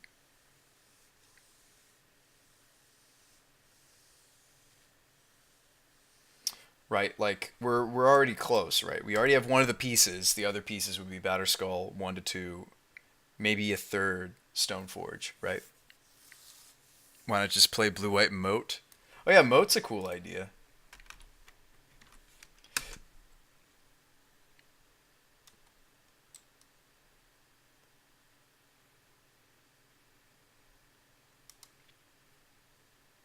I almost okay, so hear me out. Like that's actually a really cool point. We're a bunch of flyers. Maybe these moat effects would be really sweet. I mean, I'd almost rather play if that's the angle we want to go. I would cut the Windborn Muse. I mean, sure there are some people playing actual Bitter Blossom these days, but that might be kind of cool. And then we play a second Council's Judgment. Brian says, I do like brewing with Moat. I know you like brewing with Moat. I know you do. I know you do.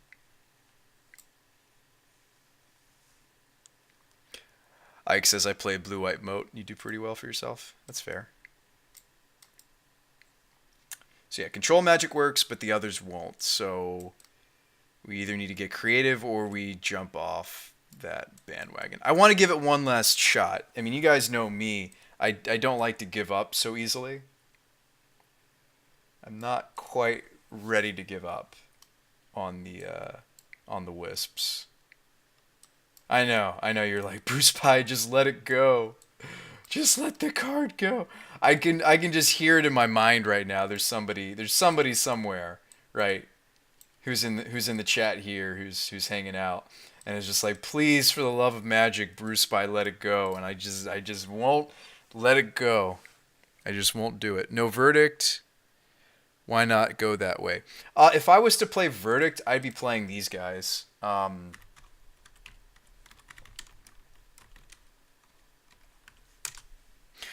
don't like blowing up my own board, Joe.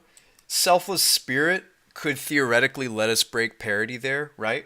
But these cards might be a cleaner way for us to break parity on board states than to like have a Selfless Spirit and then we cast a sweeper, then we sacrifice the spirit to protect the other spirits, and it's just, or other creatures. It actually would protect some of these sideboard creatures as well, like Magus, like Hana, like Containment Priest.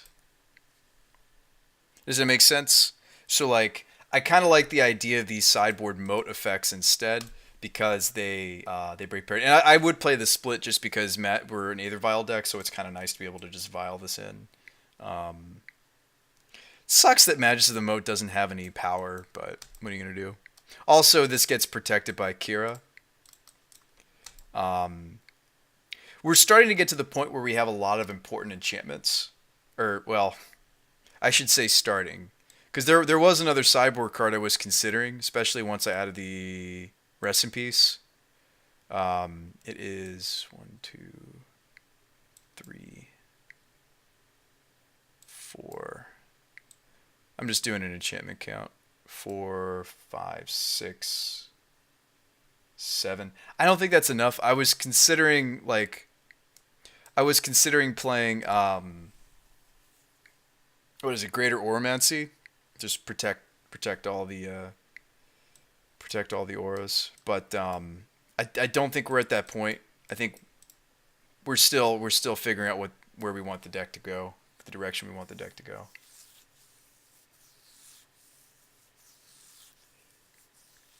But yeah, I like that idea. We tried what was the name of it?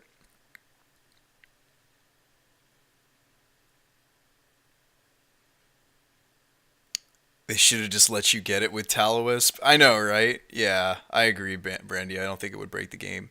Um, yeah, metamorphic alteration is kind of neat um, because we did try a copy and then I added a second copy and then it was just kind of awkward to have in multiples. Um, that is kind of a neat card to have a singleton of with the Talowisps. Um, lets us copy like weird things occasionally, like Merit Lage, etc. Um,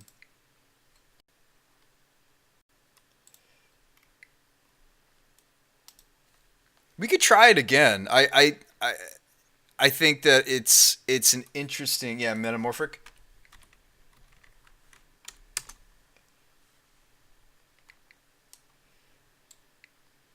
Not metamorphose. This one we did try it. It didn't quite do what I wanted, but we could try it.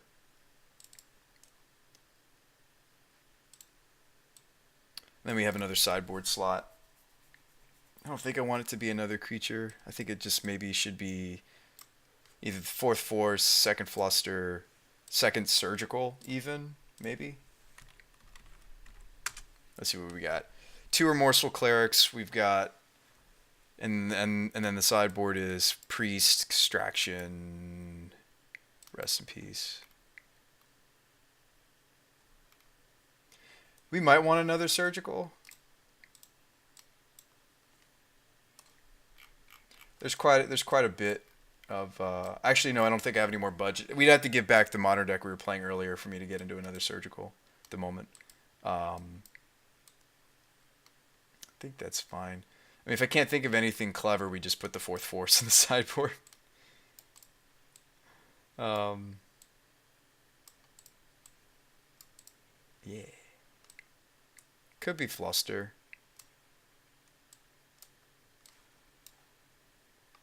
I'm just sad that we didn't really figure out or find any other. I mean, again, like the control magic still could be sideboard just because yes, there are some matchups where yes, they might have creatures, but it's just not worth just from how much mana it is. What are we even really stealing? Oh, okay, we're stealing a Delver. Like that seems bad. Like we could still keep that in the sideboard just because it is technically very matchup dependent. But then now we don't have just a general tutorable like answer within the Talos for creatures. We could find one that's more mana efficient that's actually a legal target. The previous ones that we tried were illegal targets for the Talowisp. So we could do a little bit of research here and find ideally a 2 mana or a answer for creatures. I think would be a good idea. We tried that in modern. We did. We tried that in modern, Brandio. That was some fun nonsense. I mean, this is nonsense too. Don't get me wrong, but it was. We never quite pulled it off. But yeah, so you have Taoist, you play another spirit, you go tutor the wings, which was the cool thing about the wings card was it was relevant because you can slap it on Geist in that list. But anyway, which would work here too. But then you use that to put the conscription. Honestly, I think pacifism is the best you can get. There's a couple that are better though. There's like ones that have flash, and then there are ones that move. I'd rather play something that's more flexible. Like there's the one that has flash. It makes the creature it's like flash, creature can't attack.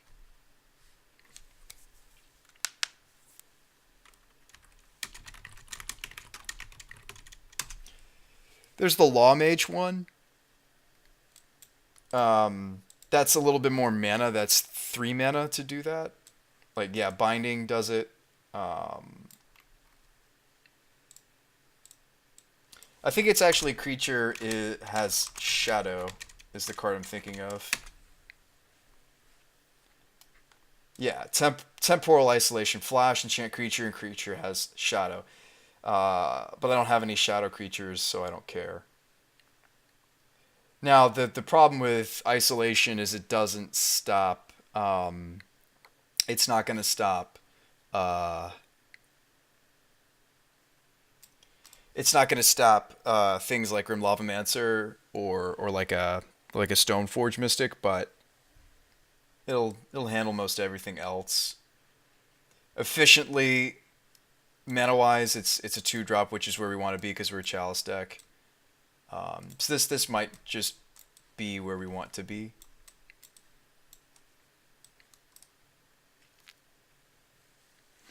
But yeah, it's essentially acting like a pacifism. Like they can't even. Oh no, they could block with it. Never mind. No, yeah, it can only block shadow creatures. We don't have any. Yes, so this is essentially a pacifism with flash. But Singing Bell Strike gives you infinite mana. What?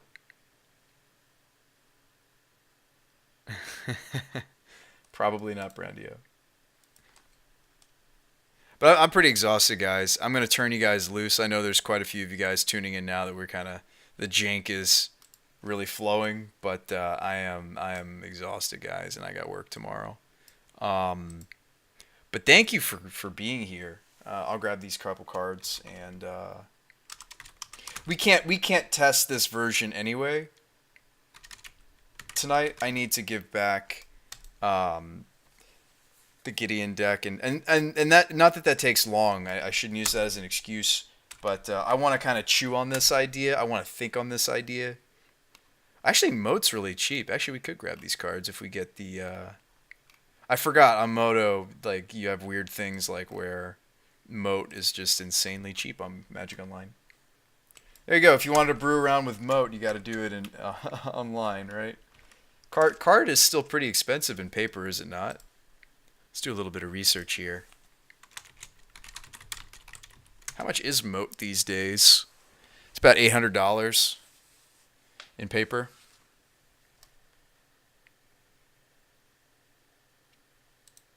Oh, I didn't mean to turn off my cam there. Sorry, guys. This is the Google timer we were using for the speed brews. My bad. Um, Fascinating, right? So, yeah, actually, we could get this deck together right now. Let's see, Magus, Temporal, the Herald. Yeah, Paper Legacy is out of your budget. Yeah, I mean it is for some people. I'm very lucky that I got into Legacy when crap, I didn't add all the cards we needed. We needed the Supreme. No.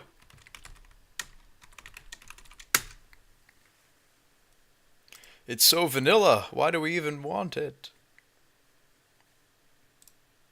I think we do.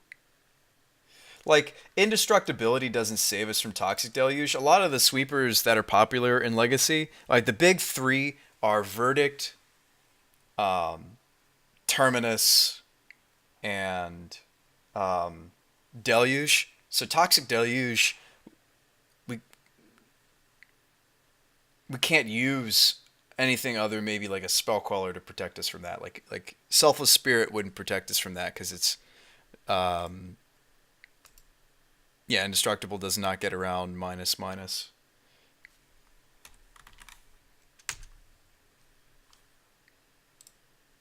Now, this has been a fun little thought experiment, though. I mean, if in the end we can't pull it off and we just kind of not that I lose all interest in this archetype, it might behoove us to build separate types of the deck, two different versions, right? So let me grab the Phantom. It might behoove us to build that, right? I don't even know if I have my Batterskull anymore. I think Batterskull's actually still retained a reasonable price tag on Moto. It is... No, it's actually pretty cheap now. It's 3 tickets. So, like, we could brew it both ways and compare the two, and I'm sure we would find that the Stoneblade build is probably just better. And I think that's what a lot of these other deck builders of the Spirits archetype concluded. And then again, like, if you're talking Stoneblade decks, a lot of the time you were just better off playing legit Stoneblade or Merfolk if you're talking Aethervial, or Death and Taxes if you're talking about Stoneforge. So, like the blue base Stoneforge, typically a blue white back to basics kind of a shell. I mean, for the sake of being different, I don't mind it, right? If that's literally what we're going for, is we're just trying to, for the sake of being different, we're doing what we're doing. You know, I can get behind that, I suppose.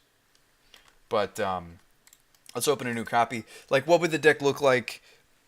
It'd be a simple swap. It'd be a really simple swap. Basically, if we swapped the Spiritowisp cuteness for, like, these would change, right? So the the control magic would change. That's weird. It's not letting me break up the. There we go. So these two would change. I'm just opening up a new version. So this would just be like blue-white Spirit Blade. So it would be like instead of wisps, these would be stone forges. And you'd play 2 to 3 Stoneforge.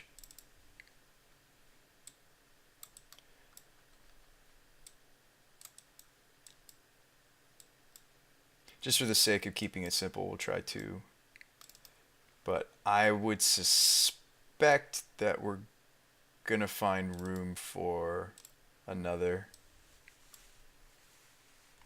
And that's fine. I mean, this is what a lot of the Spirits players concluded, is they just concluded that it makes sense to add a small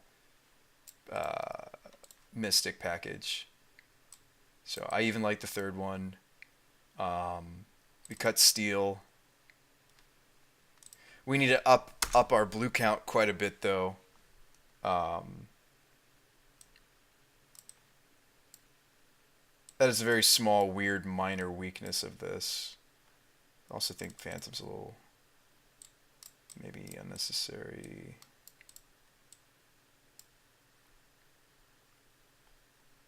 Blue count is 18, so we need to get the blue count back up somehow. And that's fine if that's the conclusion we come to.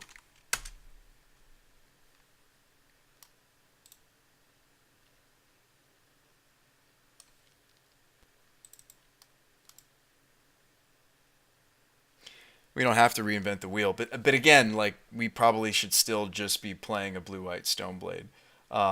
Which brings me to my next deck building idea, but we'll talk about that in a moment. It's another moat-based idea, actually.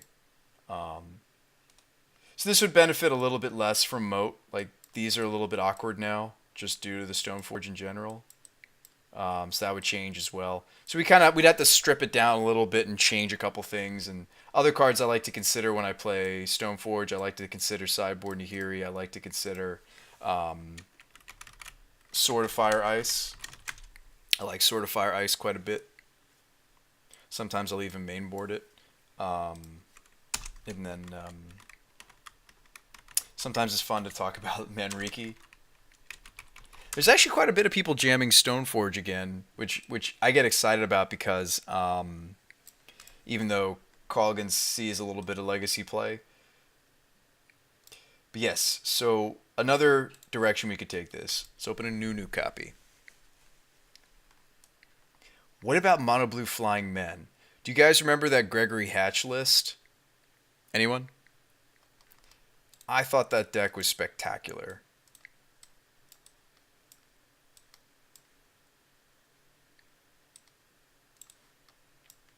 Like, I thought that list was excellent. So I'm going to go ahead and strip this down.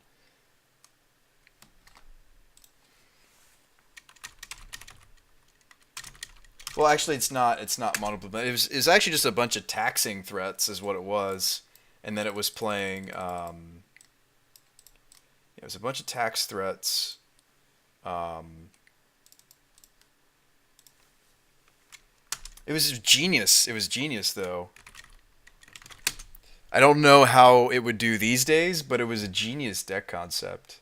And then it was playing Sky Hussars. And then you had, let's see, Curse Catchers, you had Wanderers, and then you had Judges, Familiars. And as you might guess, the deck was very strong against what? It was very strong against Instants and Sorceries, because these all hit Instants and Sorceries, right? can't remember the rest else of what the deck was doing, to be honest with you. But I remember that list. I remember that list being kind of sweet. I think Gregory Hatch added some like it was like Nibmagus elementals and Flusterstorms and some sweet nonsense. But the base of the deck is something like this. Plus or minus, I mean, you probably would play Wasteland. I have no idea what the rest of the mana base would look like, to be perfectly honest, because you got birds, you've got spirits, you've got merfolks. Um, it was a sweet little deck. Hmm. I don't know where else, like, what else you would do with the list, though, is the thing. Like, I don't know where you go from here, right? Okay, so we got a bunch of little dudes, right? We could do some research to see if there's any way to kind of tie these guys together. There might not be, to be honest. I mean, they're all one drops. I think of Sword of the Meek.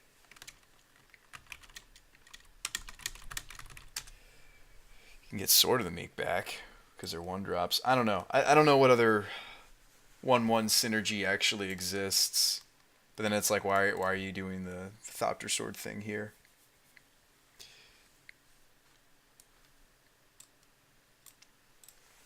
Let's see. Could do some research to see if there's some other nonsense out there that have to do with 1/1 creatures. Judge is familiar with your Precinct 1. There you go.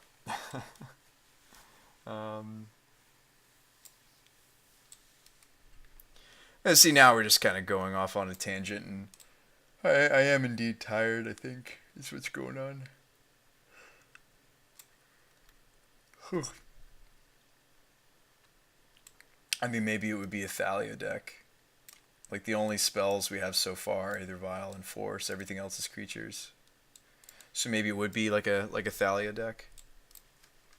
Just trying to see if there's like some hidden little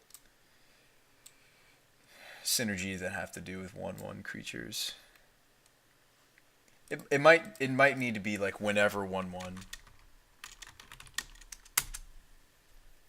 What about Pendelhaven? If our mana is good enough, I wouldn't mind doing something interesting with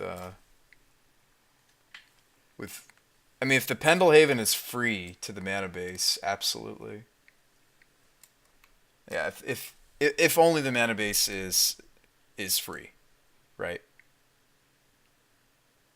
There you go, Genesis Chamber. Oh man.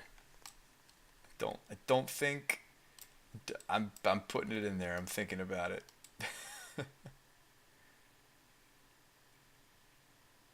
Didn't people say that Desecrated Tomb is going to be like something for Dredge in their sideboards or something weird like that? Never happened to my understanding.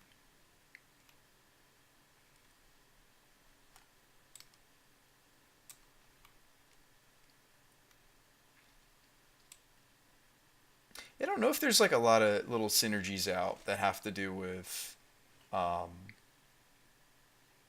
mean, we could play like Flip Gideon. That would benefit from having like a bunch of little one-drop dudes that we're attacking with, right?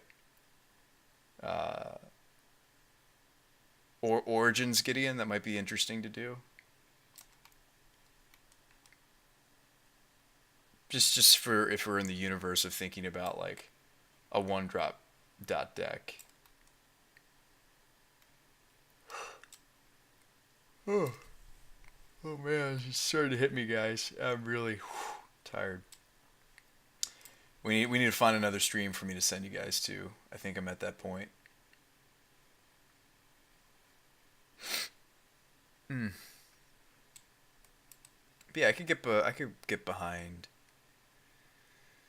Could get behind.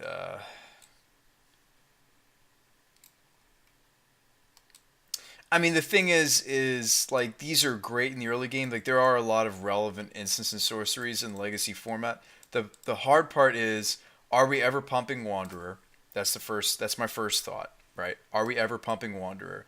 Is there an anthem that would affect all these different creature types, right? The answer is yes, there is. It's not on a creature though. It's well, no, Curse Catcher doesn't fly. There are some anthems that would affect all of them, basically, but ones that specifically have to do with blue creatures. That's really the only thing I guess these guys really have in common at the end of the day. They're all 1/1s, right? They're all blue.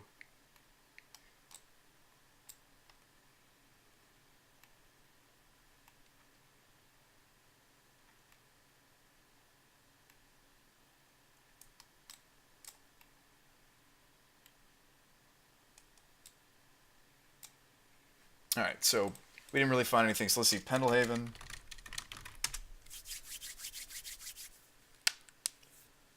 I like that idea. I know it's greedy. We'll figure it out later. Let's see, Gideon. I like the idea of Flip Gideon because we have a bunch of little dudes. So I like the idea of like the first Kytheon. Although we may not be able to pull off the white mana for it. We'll see. Like we may just be a blue deck. We may have nothing to do with white. I really don't know what the other color is going to be honest with you, chat. So these are just some ideas. Like I think it's going to be a Vile deck. So let's see, blue creatures you control. There's a couple different effects that I'm aware of that have been printed over the years that have to do with blue creatures you control. Right, Master of Waves would be one of them. Grand Architect would be another. Probably not something like that or that. I mean, this is sweet that you get the untap effect, but it's 5 mana. Paragon is interesting. Still would rather use like Architect or Master of Waves though.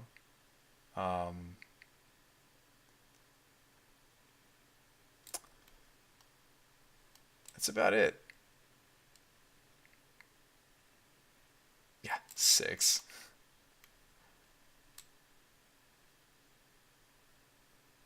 That is 6 mana for blue creatures we control. Can't be tapped.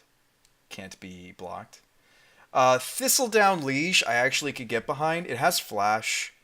It double pumps familiar. This one would be a Liege I would actually look at. Oh, that's cool art for Master Waves. Alright.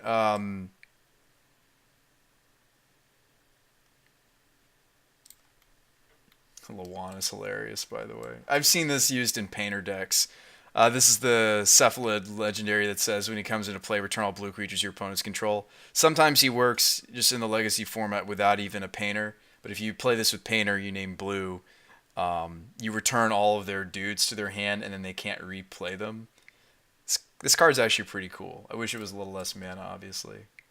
But yeah, these are a couple ways we could like pull all the blue creatures together. I don't see us utilizing Grand Architect other than the fact that it's an anthem. So if that's the reason, I'd probably still rather play some of these other creatures, right? Master of Waves would let us go even wider. Thistledown would let us bolster what we have, and with Flash. Paragon, seems weak. So it would probably be these guys, maybe. I mean, if we just want the anthem, this is the cheapest one that exists. It's 3 mana. Otherwise, we're probably better off with Master. And the pro red is not irrelevant in the Legacy format. There's plenty of Bolt, Call Against Command flying around. So the protection on Master Waves should definitely boost it in my mind, as far as its strength. So maybe some combination of those guys would work. Yeah, that's like another thing we could do. Um, Bygone Bishop does work. I mean, there's what is it? There's this other there's a whenever you cast creature.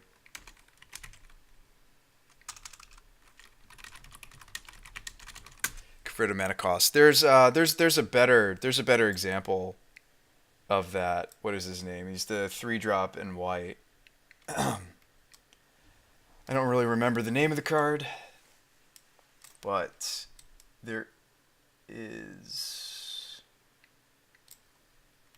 there are some other little synergies that have to do with 1-drop creatures, right? There's Martyr Procs build around card.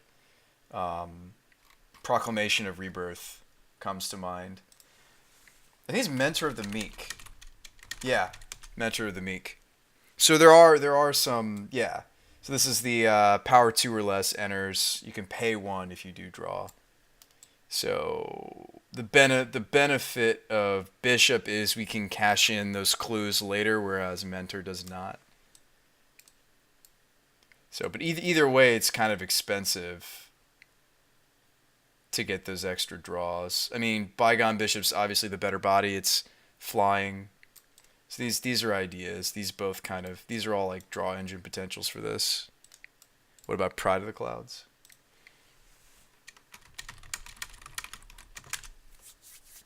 Was the other card I was thinking?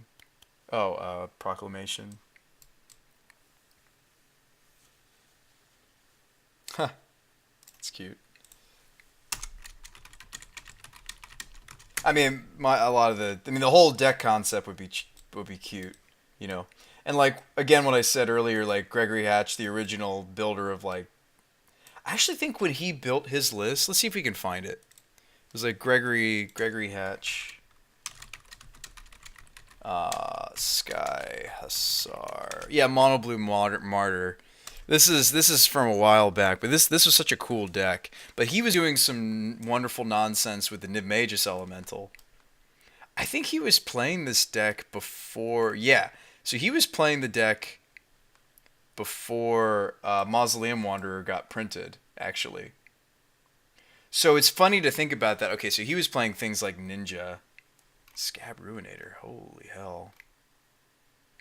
Here's the actual deck. Main deck is 100%. Okay, so he was doing this before Mausoleum Wanderer was ever printed. So you think about that fact, and you think about the fact that if we were to kind of rebrew what Greg was coming up with, wow, it was a Scab Ruinator deck. That's freaking sweet. Um, just wow.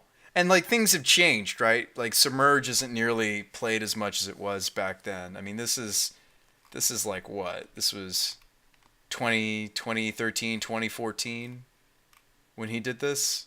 So yeah, Wanderer didn't come out that yet. So yeah, I mean we could utilize some of what was going on.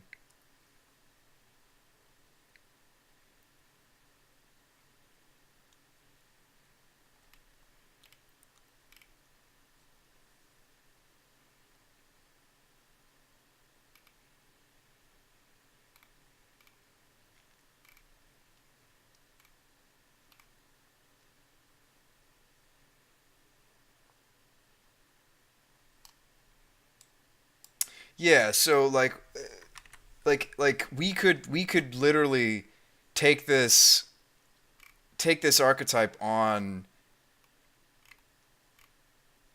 and oh,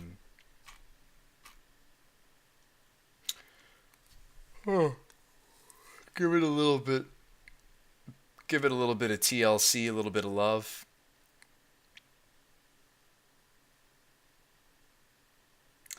Sure up some of the numbers because the Mausoleum Wanderer would make perfect sense in the list, in my opinion. I mean, it's a better curse catcher in the deck. It's a curse catcher with flight that pumps each other. So already, you have me there. Yeah, Martyr of Frost. That's the Yume uh, It's misspelled here. Martyr Frost is interesting.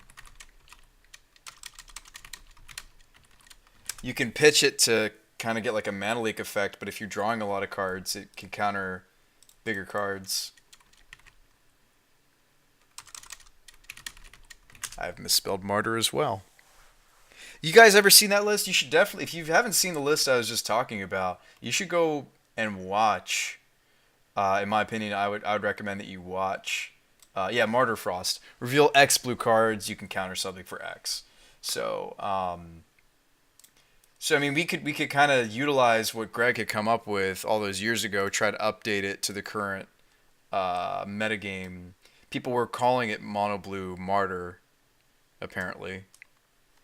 Yeah, I mean, there's some really sweet stuff going on there. We could be a little bit greedier with our mana as well. Maybe. The Pendelhaven is kind of cool. I kind of like this. Maybe not all these wastelands, but I like I like some of what we got going on here. So he actually wasn't playing Aether Vial, was he? No, he was. Interesting. Huh. So none of this nonsense. He was actually really, really low to the ground, it looks like. And then a bunch of islands.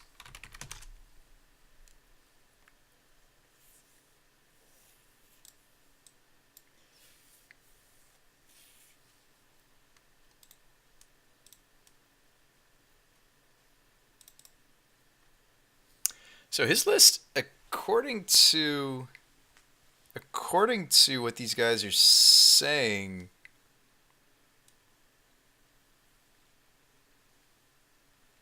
he literally was only playing. Oh, excuse me. He was only playing 13 lands. That seems really low to me. To only play 13 lands. How many blue sources? He had 11. This is 9. Got the Pendelhaven, I suppose.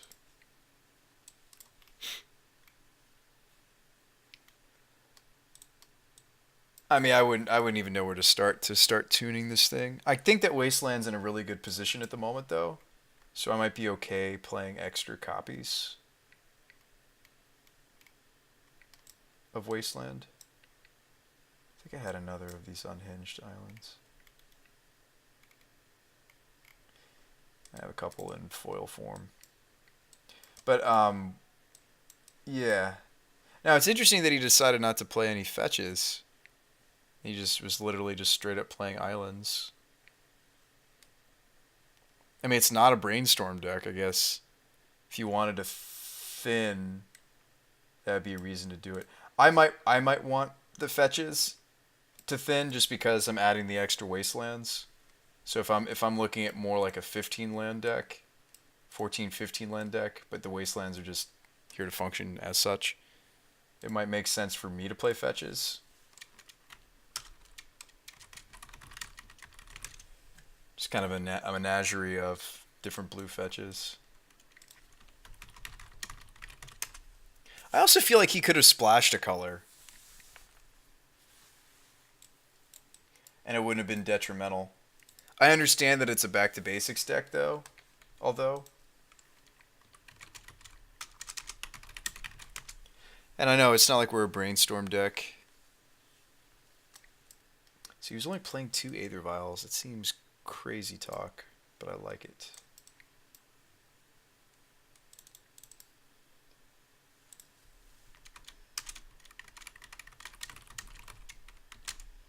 I don't have any Misties, so I'm not worried about it. Just a little bit of fetch.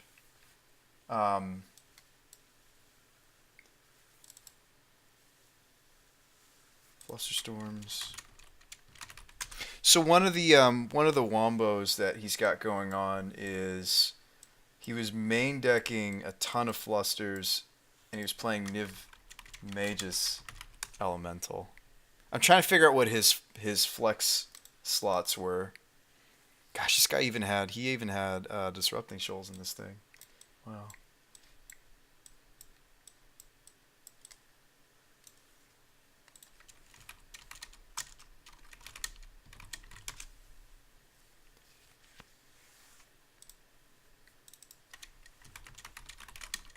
So both Aether Vial and the fact that the deck's just got a bunch of sacrifice 1-drops allow you to um,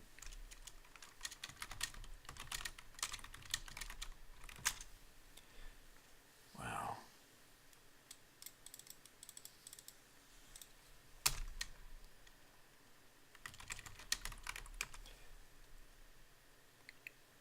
I don't agree with some of the stuff that's going on. The Ruinators. Oh my goodness.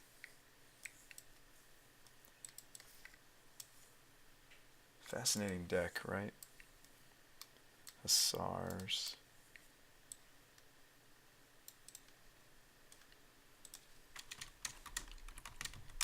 And one of the cool things about the Hussar being your draw engine is um,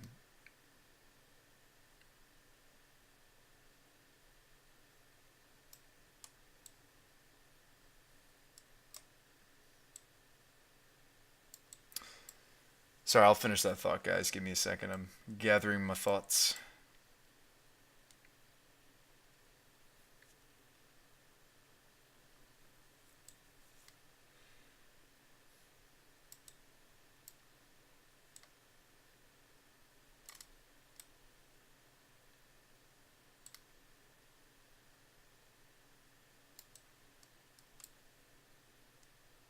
This could benefit from a GT regardless. He had Divert in his sideboard? That's spicy. But yeah, this would need to be updated. Ninja of the Deep. Like, he had ninjas in this thing? My goodness. Like, ninjas, sprites, Ruinator, lots of free counter spells, dazes.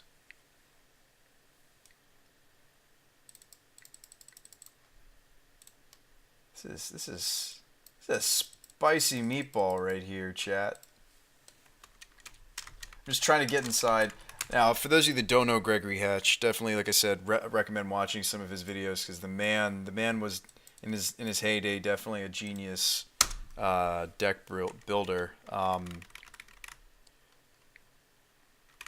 Back to basics does make a lot of sense to me. But some of these, oh yeah, it had a recent reprinting. But like from there, I don't really know where to go, right? So this would be kind of the baseline, and we didn't even have Martyr.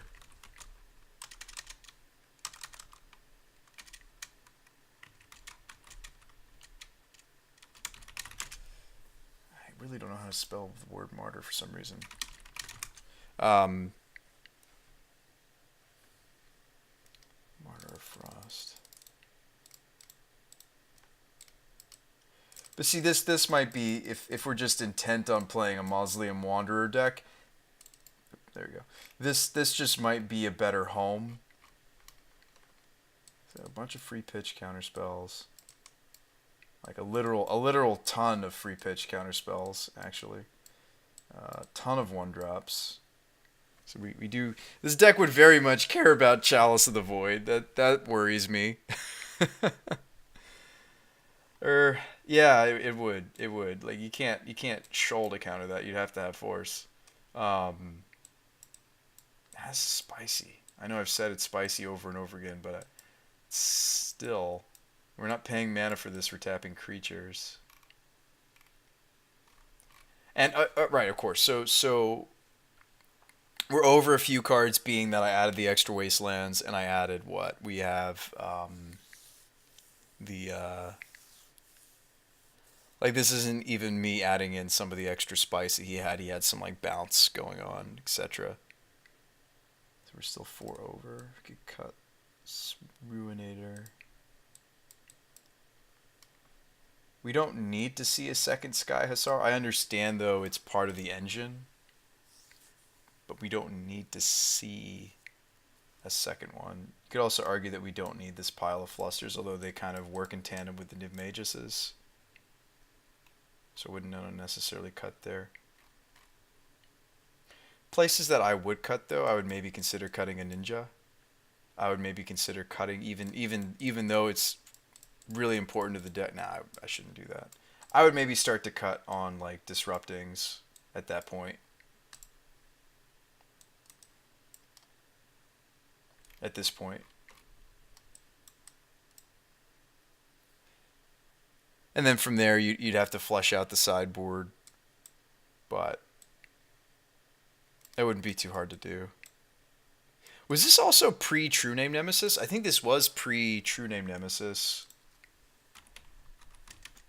It might have just had been printed or was printed like a little bit. That is not a True Name Nemesis. That is Escaped Shapeshifter.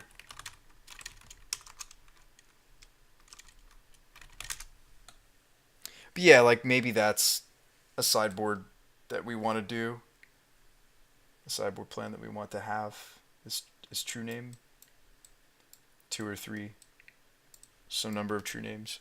But you know, this would be where I would maybe start. And again, I might even want a mainboard GT.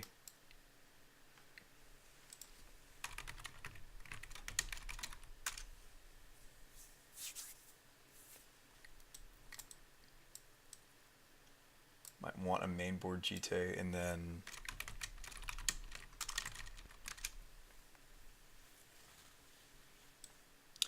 maybe just some like all around answers. Yeah. Something like this would maybe be the beginnings of what I would do.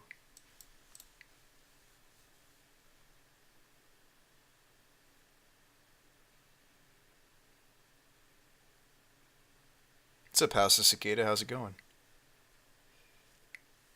Oh yeah, Pithy Needle is maybe a solid sideboard plan. I don't mind the split of Spyglass Needle.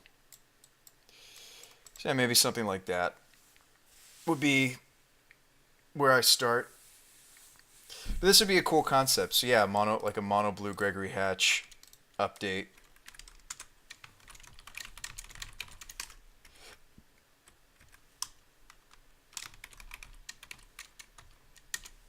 We're finally able to spell Martyr.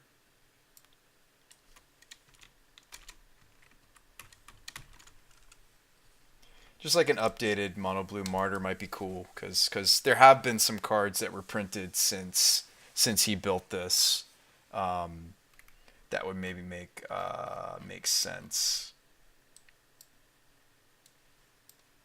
Something like this. And again, like maybe the numbers of some of the cards made sense for the Disrupting Shoals, but I kind of don't.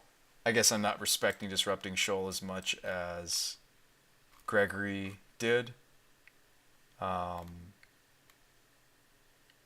And again, like Curse Catcher is just a weaker Wanderer, you know, a weaker Judge's Familiar. So I could see if we really wanted to get extra copies of Disrupting Shoal into the deck, like if we really wanted to play 2 or 3 copies, we could transition some of these Curse Catchers into that slot if we really wanted to.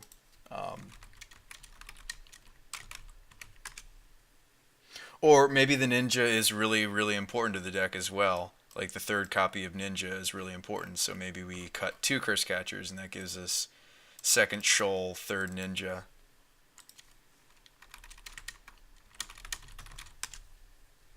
Maybe. Like the Spell Stutter Ninja combo. It's kind of maybe important. I have no idea. I mean, there's only the 3. I mean, these are just countering CMC1 cards, though, or less. So, I don't know. But maybe that was just him saying he only cares about that stuff. It's an interesting deck, though. But yeah, I guess between Curse Catcher, I guess maybe he just didn't think True Name made sense for the deck. That's my other thought. It was indeed a thought. Bunch of islands, some fetches, some wastelands. Boom. Alright, guys. I'm going to find another stream for you to watch. Thank you for coming to the Brew Spy Show tonight.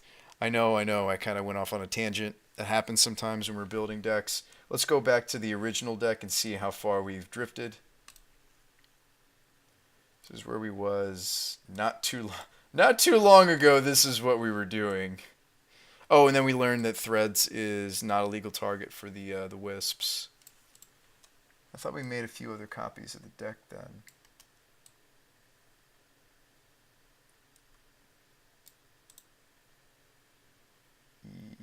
Yes.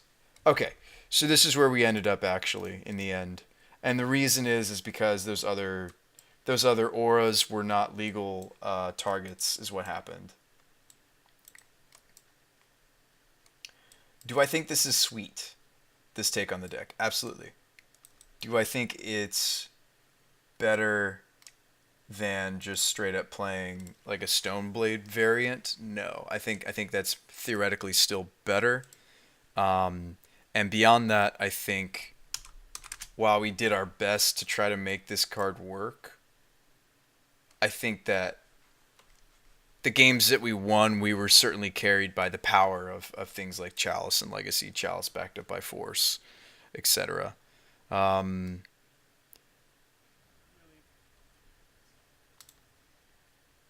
all right. Landon's playing Goat Reanimator. I actually really like this archetype, if it is the one I think of. Think it is. Um, oh, he's playing Grixis Phoenix. Never mind. Oh, this looks like Esper. This looks sweet. I'm going to host over to Landon. He's a fellow card hoarder streamer, so give him your attention. He's playing a really neat, it's like an Esper. Ooh, hang on. Is it just like an Esper Stoneblade? See Strix. So this looks interesting. This looks like some interesting legacy. So I'm going to send you guys his way. I'll see you guys on the next Brew Spy the Magic Guy show. I'll see you then, guys. I will see you. All right, I'll see you guys. Have a nice night. Thanks for tuning in. All right, laters. Bye. Goodbye.